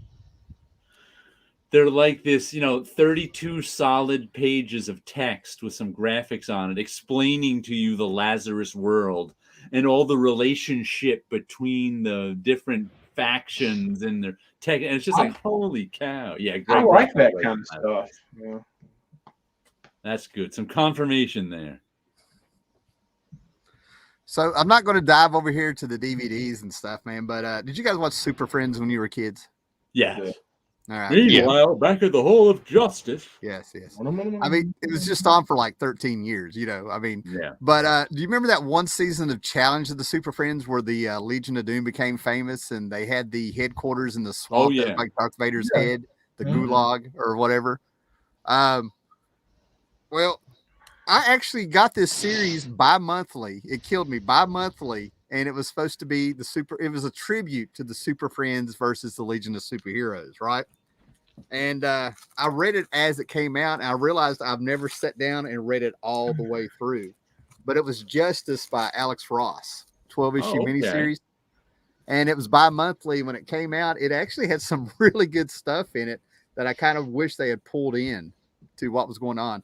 They mixed and matched the villains and the heroes. Like if they were in the Legion of if they were in that Challenge of the Super Friends, it's the actual Legion of Doom from there. But this is an adult version. This isn't an adaptation of the cartoon. But they took down Martian Manhunter by sticking Gorilla Grodd on him. Then they captured Aquaman, handed him to Brainiac, and lobotomized him. And they had to take him to the Doom Patrol to get his brain put back in his body. And then Alex Ross, being Alex Ross, to save everybody and all this stuff, he had to bring in Captain Marvel and the Captain Marvel family to get everybody in to save the day. But then they all had to get costumes. I can't really remember, but they had to get he put them all in metal costumes. Like they all had stylized metal costumes that covered them completely. I think the Metal Men and Doom Patrol, everybody showed up because I think they had taken Mr. Mind the Worm and made a bunch of little ones so they'd get in the superheroes' heads and control them. So they all ended up getting these airtight metal suits they were running around in. Tim, you paid money for this? Oh, it's awesome when you read it. But in the fourth issue, man, Superman gets jumped by like Bizarro, Parasite, and 4 guys, and they take his ass down. Like everything that happens in this makes sense, and you want to kick yourself for not thinking of it. Like, well, that makes sense. That's the thing about it. As wild and as crazy as it sounds, when things happen in this, it makes sense. Like, why didn't somebody think of that before? Of course, that's how you take down. This is making Laugh Olympics look complicated. Oh, it was so good. Brought in Black Adam. He joined the Legion of Doom in this. Ah. That's Black. Oh, you can't see it. Black Adam punching out the Marvel family there. But the this whole is family, huh? The whole family took them out all with one punch. Well, I'll go blow it up here. Well, what's going on is Marvel Jr. and Mary Marvel are on the side of the Legion of Doom, so they're all coming in and taking them down. They're taking down Captain Marvel. Now you got to understand, this is before Black Adam became like so popular and the movie was coming out. I liked Black Adam since 1980 from the Filmation cartoon that came on Saturday mornings on Hero High. You know what I mean? So anytime Black Adam popped up was great. And then to see Alex Ross painting him, I'm like, you damn right, you know, and all that stuff. That Justice comic bored me by issue number 3. Seriously? Yeah, and I loved Earth X, which is so it doesn't make any sense. But yeah, it just, and the fact that it was bi-monthly made it worse. So you're saying this Justice series is the Evel Knievel toy of the comic book universe? Well, what I will agree is that the bi-monthly schedule really hurt it bad. But when you read it as a whole, you know, I think it's all right, man. I think it's really good. It's got some good stuff. It's got some good ideas that they executed in there. Maybe I don't know about the story as a whole because I'm going to go back and read it. I've never sat down. I read it bi-monthly. I never sat down and read it from beginning to end. Yeah, probably. Yeah, there's a bunch of series, and I guess Justice falls into that camp. That after collecting them as individual comics, why didn't I wait for the trade? And ultimately led to my decision never to buy a sole comic again if it's a new story. Mm-hmm. Always wait for the trade. Well, what is the smarts and the marks? yeah. Well, when books are $9 a pop and they're coming out with a $25 trade of all of them, why not? You know, I think that's my thinking also. Or as I say, the suckers and the assholes. And how many issues of that $8 book have you bought so far, Jared, that you didn't like? 4, but if you want to laugh at me some more, I got Spawn 326, which I'm buying only because it's the last of the $2.99 books. That just kills me. What's funny about this one is it's credited as being written by Todd McFarlane on the front, but it's not actually written by Todd McFarlane, which is a good thing because the writing is better than Todd McFarlane's. The problem, this issue was okay, but there was a lot of explaining going on. There was just many pages of characters explaining what they were doing, and it was like, what? You got some explaining to do. There was some explaining to do, and it was not the best explaining ever. That always makes me feel less snobby. Wendy Marvin, the Wonder Dog. I want to story them with the Super Friends. Well, they were in the comic for a while, but they brought them into the Teen Titans proper, like, I don't know, 8 years ago. And what they did was the stupidest crap I've ever heard of. And these were Saturday morning cartoon characters. They did something stupid with them. But Scott laughs at me every month when I show Spawn. It is. Says, how much money have you wasted on that book now? More. There's somebody on my Facebook, and he's got an issue, and he wrote it really odd. He said, I've got 300 to 224, except for 6 issues, and he's trying to sell it on some website I'd never heard before for $200. Good luck. Matter of fact, and this week also, the not that I've won it, but the Spawn Compendium Volume 1 came out, which is the first 50 issues of Spawn in a trade paperback. For I think $50. So if you can make it through the first 50 issues of Spawn and want to read them, I mean, those are the popular issues. It's Greg Capullo and Todd McFarlane. I've got a few issues of Spawn. I bought I pre-ordered a couple months ago. I think it's the team book that he came out with all the Spawns. Number 1, a Spawn issue. I bought the first issue of those first Spawn, but just for yucks and ha-has. I got the Brett Booth connecting covers. Nice. But I didn't go past the first. I'm like, you know what? I can buy one book because it's the last of the $3 books. I can't buy 4. Those issues. I think it's just wild. 50 issues, $50. I think it's just wild. I mean, realistically, this is the 30th anniversary of Wizard. I just realized it's 2022. Wow. Ta-da, and it blows my mind that Spawn is still going. I mean, I kind of knew Cyberforce wouldn't. You know what I mean? I couldn't see how Shadowhawk could, but here we are, 2022, and I back when Spawn 300 came out, and he was like Todd McFarlane was like record-breaking issue because it went more than Cerebus, and there were some people complaining that he didn't draw all 300 issues or whatever. I'm like it's not the same, but it's still amazing that because Spawn only exists because Todd McFarlane wants it to exist. I'm one of those people that have a problem with it. It's great that an indie book made it to 300. That's a merit. You know what I mean? I don't want to take away that merit. It's not the same, but it's something he can crow about. I'm perfectly fine with him crowing about it. Well, what I was going to say is that I think people who have picked the side have this is one of those arguments where the people are invested. And it's a bit more emotional than just stating the facts. You know what I mean? Yeah. Dave Sim, 300 issues, handing every one of them. You know what I mean? Right. That's why I don't think there's a different kind of merit to that compared to him bringing in people to Spawn. So I think there's no use in arguing about it because you picked your side. And it comes from personal feelings, not just wanting to do statistics. They're two different things to me, but I am okay with Todd McFarlane bragging about record-breaking issue because, like I said, that book only exists because Todd McFarlane wants it to exist. And it could easily not exist. He could easily grow disinterested in the actual comic book and keep making toys and all the other stuff he makes. Yeah. But he doesn't. He's kept it up. Even when it wasn't selling any copies just about, he still kept it coming out.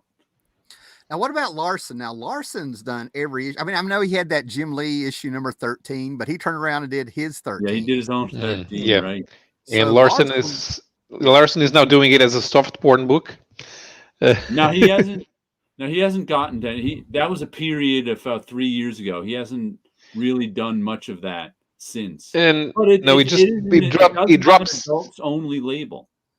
Yeah, but it drops scenes like that every once, even with new issues. But in that regard, I respect Larson. Yeah, but I respect Larson more than McFarlane when it comes to the possibility of Larson reaching 300. Yeah, because Larson did it. That's Stan where I was Sakai is reaching that. Is going to reach that number sometime. He's getting close to it. Yeah, Stan Sakai. That's what you said. Yeah, Stan Sakai. Yeah. Not in a row since he's had different publishers. Yeah, but and he takes breaks, and has new number ones. But it'll be 300. Maybe he can do like Marvel and do renumber the comic. 300. 299.1. Yeah. Yep. Exactly. By the way, everybody should subscribe to Ash on Comics because he has very good shows on indie on each week's indie comics, and his book about the Brubaker series about the Brubaker comic Criminal is a great analysis of the entire comic. That just reminded me I have to post them tomorrow. I was doing some more of my Negation series this morning. I don't know if you've seen that one because I haven't done it in about a month. Where I've been reading individual issues of Negation and then giving me my reaction afterwards. So I was just reading some this morning for the first time in a month. But I didn't post the videos today just because I posted that video saying we're going to be on that really short video saying we're going to be on this channel, and I didn't want to kind of get that one lost. So I was like, I'll post it tomorrow morning. But Nice. hopefully it'll get done soon. My whole Negation series. Nice. We definitely everybody go check that out on Jared's channel. Yeah. This Spawn, I think I still have like the first 25 issues of Spawn. I think I had the first 50 forever. Those are the ones everyone had. But the number ones, I think it was like in 2014 or 15. I was going through at the Mercer Mall. There's a guy in there who was bragging how he had gone through all of these books that he was selling at a little comic book show, little trading card show. And as I was flipping through the books, he was bragging how you're not going to find any gems in there. I just want to warn you. I mean, he knew who I was because of YouTube. I knew him before from some other flea markets. And as he was saying this, I pulled out 2 number ones of Spawn. I'm like, oh, wow, for $1. And I look at them, and one's signed by Todd McFarlane, and the other one's signed by the actual Al Simmons. Turns out Todd McFarlane went on tour with his college buddy who inspired Spawn, and I got those for $1. So. One last comic I got this week was one I worked on. Odin's Eye #4, this weekly comic from Bad Idea, and this has been the best Bad Idea series, with art by what's his name, Tomas Giorello. Yeah, Tomas Giorello. And it's just been terrific stuff. And I thought this was because like the real world, here they are, there's some ogres in this one that which you actually feel sorry for getting killed. But it's about this little girl who's on a quest for Odin to find Odin's lost eye that will hopefully stop Ragnarok. And it just does a great job of I think it takes place in around 536 AD. It just does such a great job of capturing the world and this adventure they're on. And I can't even really call it an adventure because it's so dangerous and so many people have died. And at first I thought this guy with the long hair and the missing eye was Odin finally coming into the real world, but it wasn't. But it was a character from early in their story. I was like, oh, look at that. That guy, is back. And it's just been terrific. One of my shops finally got a Bad Idea book. It's that one. I might have to go and grab it. It's still there. Yeah, it's been terrific stuff. I've really liked this series. And then we get another Hank Howard pizza detective story from David Lapham. And Robert Venditti wrote this one. Those are just weird stories that take place with a pizza, a detective hired by a pizza company who takes his job way too seriously. And now we find out he's still alive in the year 4000 and still making pizza detective cases. Wow. I'll tell you what's, oh man, hold on. My computer's trying to restart. David Lapham, it's my wife's computer. I don't know what she does. Anyway, but David Lapham, think about this. This is maybe his 30th year doing comics. Think about that. Wow. He's been around for a while. I only knew him from Stray Bullets. I didn't know he did Valiant stuff. Yeah, I mean, I know we got some guys around our age in here and stuff, and then you got him younger than Palo out there. But if you think about what all that's happened since the 90s, you know what I mean? Like in comics and everywhere. And David Lapham's out there still doing indie books and stuff. You know what I mean? Yeah. Like that's a survivor. I mean, this guy was like in his early 20s when he started, Oh, It really saddens me when I hear like Ash on Comics says, Bad Idea Comics does great stuff. Too bad they're impossible to find in my area.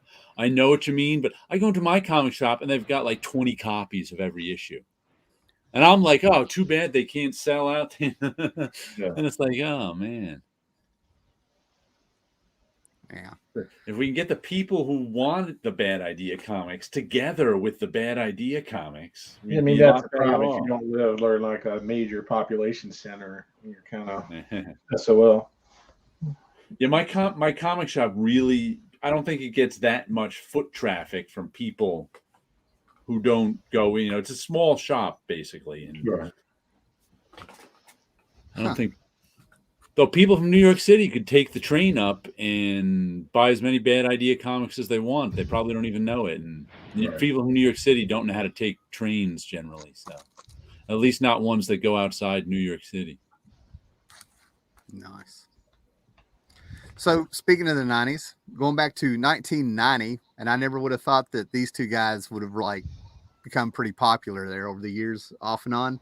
Then it blows my mind that this is 32 years ago. But there's a little mini series that came out in the middle of 1990. When you think about what was going on in 1990, you know what I mean? You had like Infinity Gauntlet, you had like Namor #1, Savage She-Hulk #1, all this stuff going on, and everything like that. And out of the blue, they bring back a book that, when I say 32 years ago, these guys may have came out 32 years before this book came out. Yeah.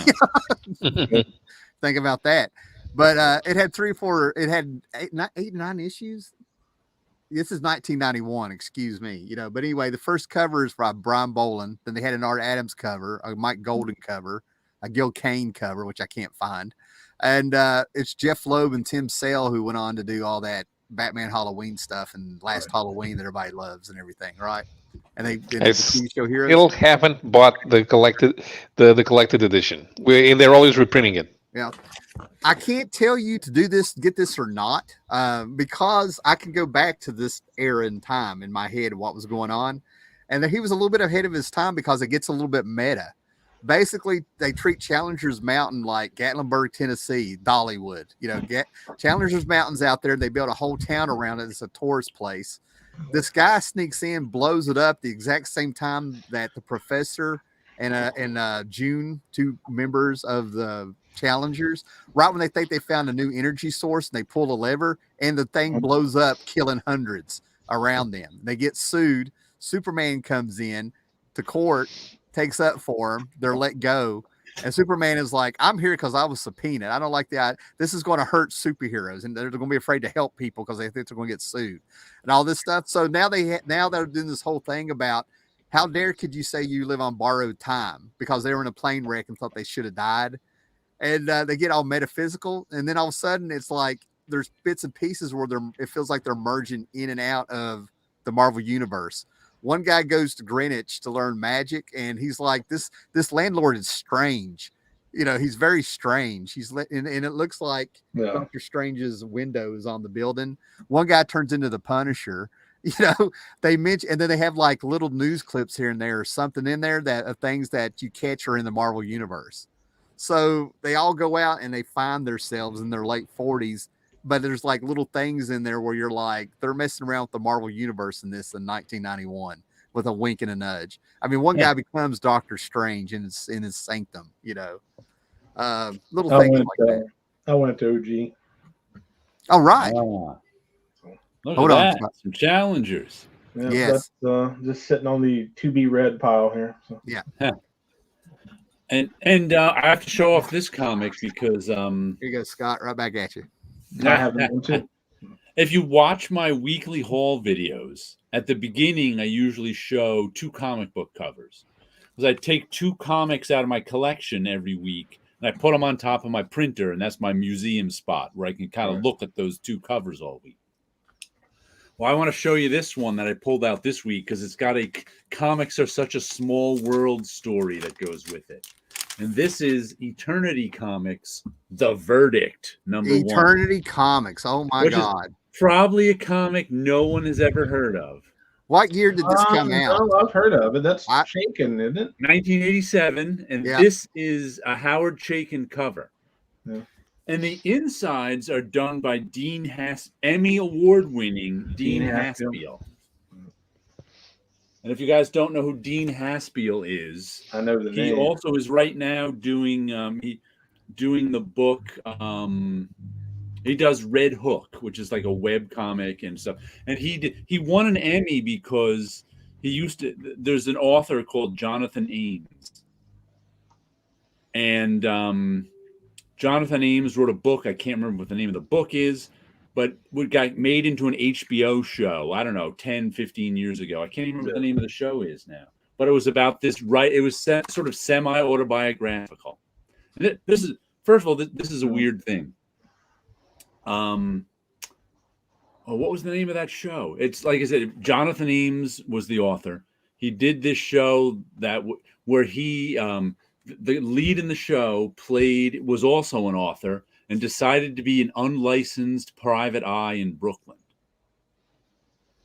And he had a friend played by who played him? I forget who played him, but the friend was based on Dean Haspiel. So, and it like the opening title sequence and all the artwork that's shown in the TV show, Bored to Death, that's the name of the TV show, was Dean Haspiel's. So he actually won an Emmy for the best opening in a TV show. And meanwhile, here's the weird thing. So I'm watching this show with Dean Haspiel, and I forgot to tell you, I know Dean Haspiel. I went to in 1987. I was at college with Dean Haspiel. Yeah. And I haven't seen him in like 15 years, but I see him on social media. He lives in Brooklyn, and so here I am watching, and it's a good show, Bored to Death. Here I am watching this TV show, Bored to Death. I see Dean Haspiel's art in it, and there's this character who's a cartoonist based on Dean Haspiel. And then who shows up in the show in one or two of the episodes? Parker Posey. Now, I don't know Parker Posey personally, but she also went to college with me. So I know her face from around campus. For some reason, I never met her, but she was a pretty college student, so I knew her face, and lots of my friends knew her. So here I am watching this show with a character based on Dean Haspiel, someone I know, right, and another actress playing a character I don't know, but I know the actress and it was just like such a weird, mind-blowing thing watching that. But also, at this time, the reason Howard Chaykin did this cover, because at this time, Dean was Howard Chaykin's assistant. So while Dean was going to college, he was also Howard Chaykin's assistant. And since comics is such a small world, who did Dean grow up in an apartment building with? Larry O'Neill, who is Denny O'Neill's son. And who was Dean Haspiel and Larry O'Neill's babysitter when they were kids? Flo Steinberg.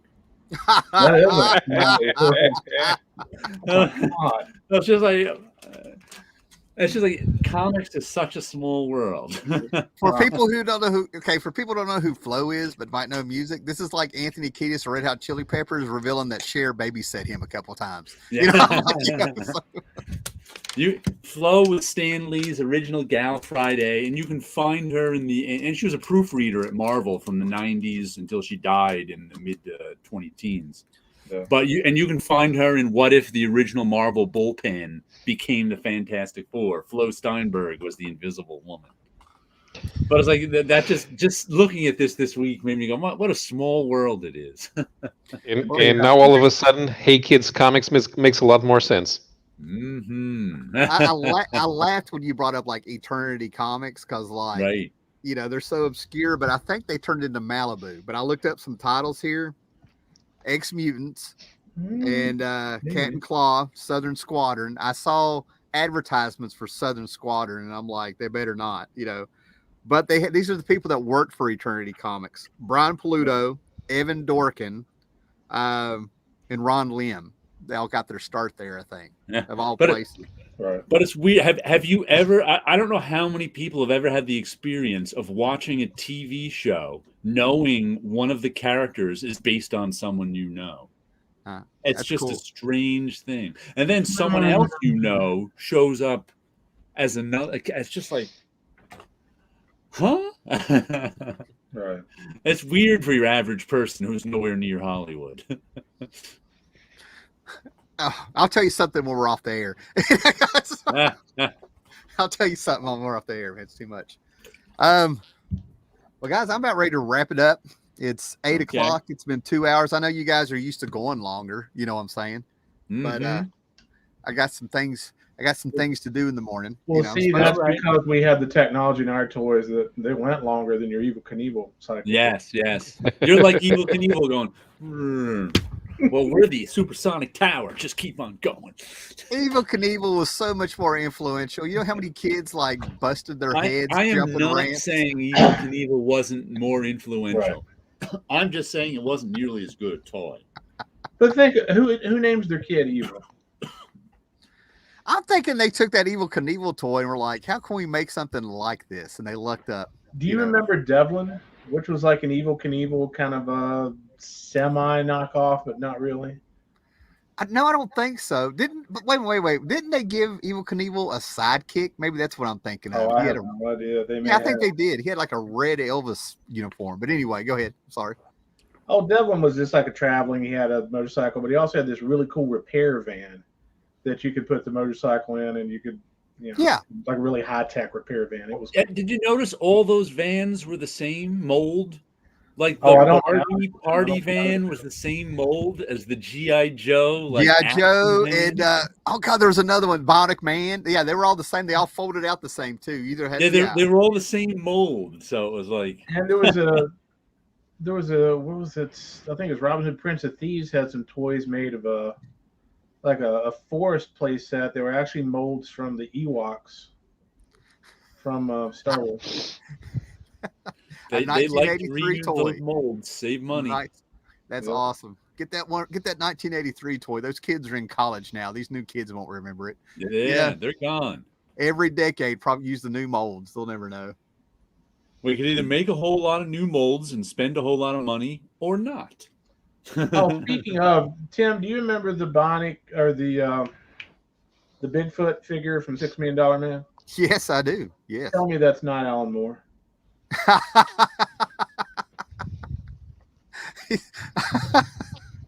It is. Do you guys remember this toy? I mean, no. Seriously. Which one is that? Andre the Giant played Bigfoot on the Bionic Man TV show. Right. So when they came out with the Bionic Man toy, they came out with the Bigfoot toy, and it was like one mold and 4 joints, right? Yeah. And his face, it actually looked like the Bigfoot. I mean, it looks a lot like Alan Moore. And he's sitting here saying it looks like Alan Moore, and it's all brown, but it's got like human features right here. It's just a big beard, and then they took black and put under his eyes. You follow me? So it's a human face, and I can see it. Well, also you remember the Mego Conan figure? Yeah. Yes. I still have mine. Hairdo. What was that? He's got James Brown's hairdo. Oh yeah, he does. Yeah. And the more you had that figure, the wilder the hair went, because it was all kind of neat. Because it was like real fiber hair, not molded like the rest of them. And the longer you had it, just the wilder it got, until it was just unmanageable hair. I'll share this and then we'll get out. I found it. Oh wow, this is gonna be exciting. I love this.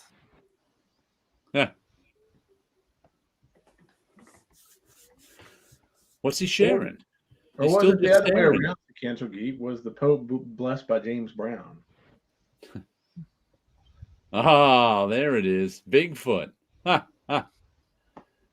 how much it's worth. I don't like it that much. I don't know if it's worth that, but that's what they're trying to sell it for. See, and there was another one that came out around the same time that's all actual hair and stuff. But this is the only one I saw. And I think this chest piece came off. Yeah, right there it is. Because he's bionic. He was actually a bionic Bigfoot. But that was Andre the Giant. So that's technically the first wrestling figure too. Yeah. He's a lot trimmer than Andre the Giant. Yeah, that's true. They must have used another mold for that figure. If we put a word balloon saying "blimey," it will be Alan Moore. Nice. Blimey. All right, guys. I'm the poor sap that's supposed to go to work tomorrow. So hold on a second. One last thing. If they made a twisted toy theater like Toy Fair magazine used to do, they could use that figure for Alan Moore. Wait a minute. Tim's digging. I got some of those. Wait. I'll relearn my shelves. They're right here. I have those anyway. He knows it. He doesn't know his own organization, his new organization yet. He can't get things at a moment's notice. It's pure hell. It's pure hell, man. I know what you mean. Can't find my Conan Red Nails. Can't find my Toy Fair. Anybody got any last words? I started listening to some of that Jim Shooter testimony from Kayfabe. Oh man, that thing is surreal. Oh, it is so cool to listen to. Have you heard any of that, Tim? No, but I'm going to. I know what I'm doing tonight when I'm Cartoonist Kayfabe has been reading the Neil Gaiman testimony from his trial with Todd McFarlane. And they've also been reading the Jim Shooter testimony for the trial with Michael Fleischer. And it's just like one of them is the lawyer and one of them is the person on the stand, and they just read it because it's all fascinating. This is weird because I've ran across channels where everybody's taking a comic and everybody's taking a part. And I think Paolo was telling me Ingleton does it. After somebody, Ingleton does readings. Yeah, after I looked it up, I had a couple come up. Okay, but I'll check out Cartoon Kayfabe doing that, man. Yeah, but this is because the trial transcripts were published in what was in the Comics Journal. The Shooter one, right? Yeah, and man, Ed and Jim, the reading the lawyer part. Is because the lawyer asks the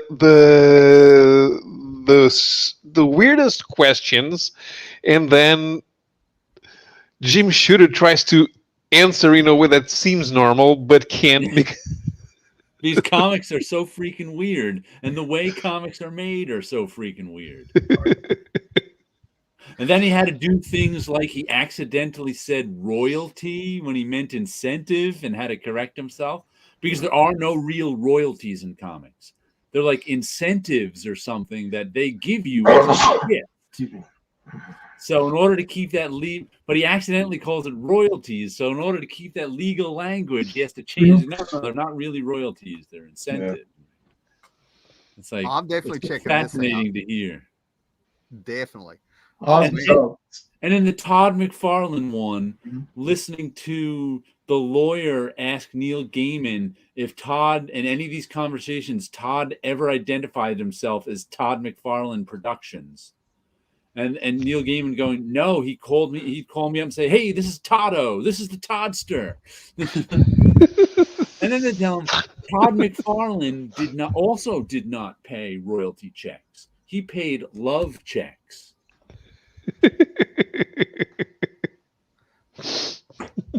I mean, it's just nuts to hear it. Yeah, I got it. Sounds like a hockey league you don't want to be in. I'm definitely going to go. I'm going to listen to this. I'm going to listen to this. But I got a show for you. Now that you talk about crazy and stuff. Have you heard about Yellow Jackets on Showtime? Yes, I have heard about that one. What's everybody? Why are you shaking? This is actually a good show. No, I haven't heard of it. I have not watched it. Well, I heard about it years ago before it actually had a title where they were like, we're going to do a Lord of the Flies with girls. And everybody kind of snubbed their nose up, right? So the show is here, right? It's got Juliette Lewis, Christina Ricci, but they're playing the adults now.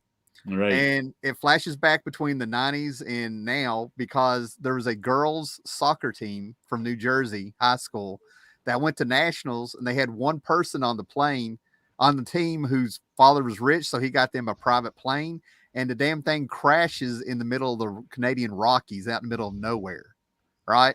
And you get these flashes of them starting. They were stuck there for 19 months, and you get the first flashback in the first episode of them chasing a girl through the Canadian woods at night and Rockies at night in the middle of winter, and she falls through a pit and gets spiked, and they're hoisting her up and they're gutting her like a deer. It doesn't get that graphic, but they go cannibal, and then you see them serving the meat, and they have like antler ears and chainmail mask, and they're doing like a ceremony out there. Yeah. So they get rescued, and they're all crazy. There's one girl thinks that she's supernatural and sees a presence out there and all this stuff. And they do a flashback of her, and she's like on medication. So you don't know if she's schizophrenic or if she's really supernatural and can see things, right? But it's so reality based, I doubt it, right? But in the present time, somebody's blackmailing them. One became a senator, but she's sleepwalking again, hanging out in trees, eating dirt, biting herself, letting dogs go. The other one comes out of rehab, and you find out like she's a perfect criminal. Then you have Misty, played by Christina Ricci. She's a hospice nurse, but she has a room downstairs where she chains people to the bed. Just happened to be there. Yeah. And somebody's been murdered. Somebody's trying to blackmail them. And then you finally get to see them chase who they think the blackmailer is, 2 or 3 of the girls, after you finally get the idea that they've like hunted people in the woods before. And I read a review where this girl was like, that guy didn't stand a chance because they were teammates on a soccer team. I'm like, lady, you missed the point. They have hunted people.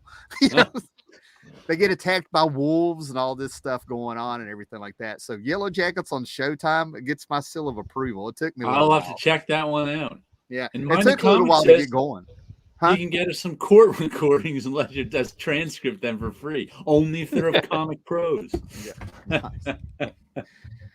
All right, guys. Anybody got any more final words here? I think I'm good. Sequential Geek brought up Rick Vetch had an interview also so that Steve Bissett has a lecture, a college lecture that he put up online. It's like two and a half hours long, something like that. So nice. I'm going to look up the big speech Frank Miller gave at a WizardCon where he called them all leeches, and then they made him the man of honor. Then Wizard made him the man of honor like 3 years later. But it's man of the year or something. All right, later, guys. Be excellent. Have a good evening, all. Bye. We'll catch you next week.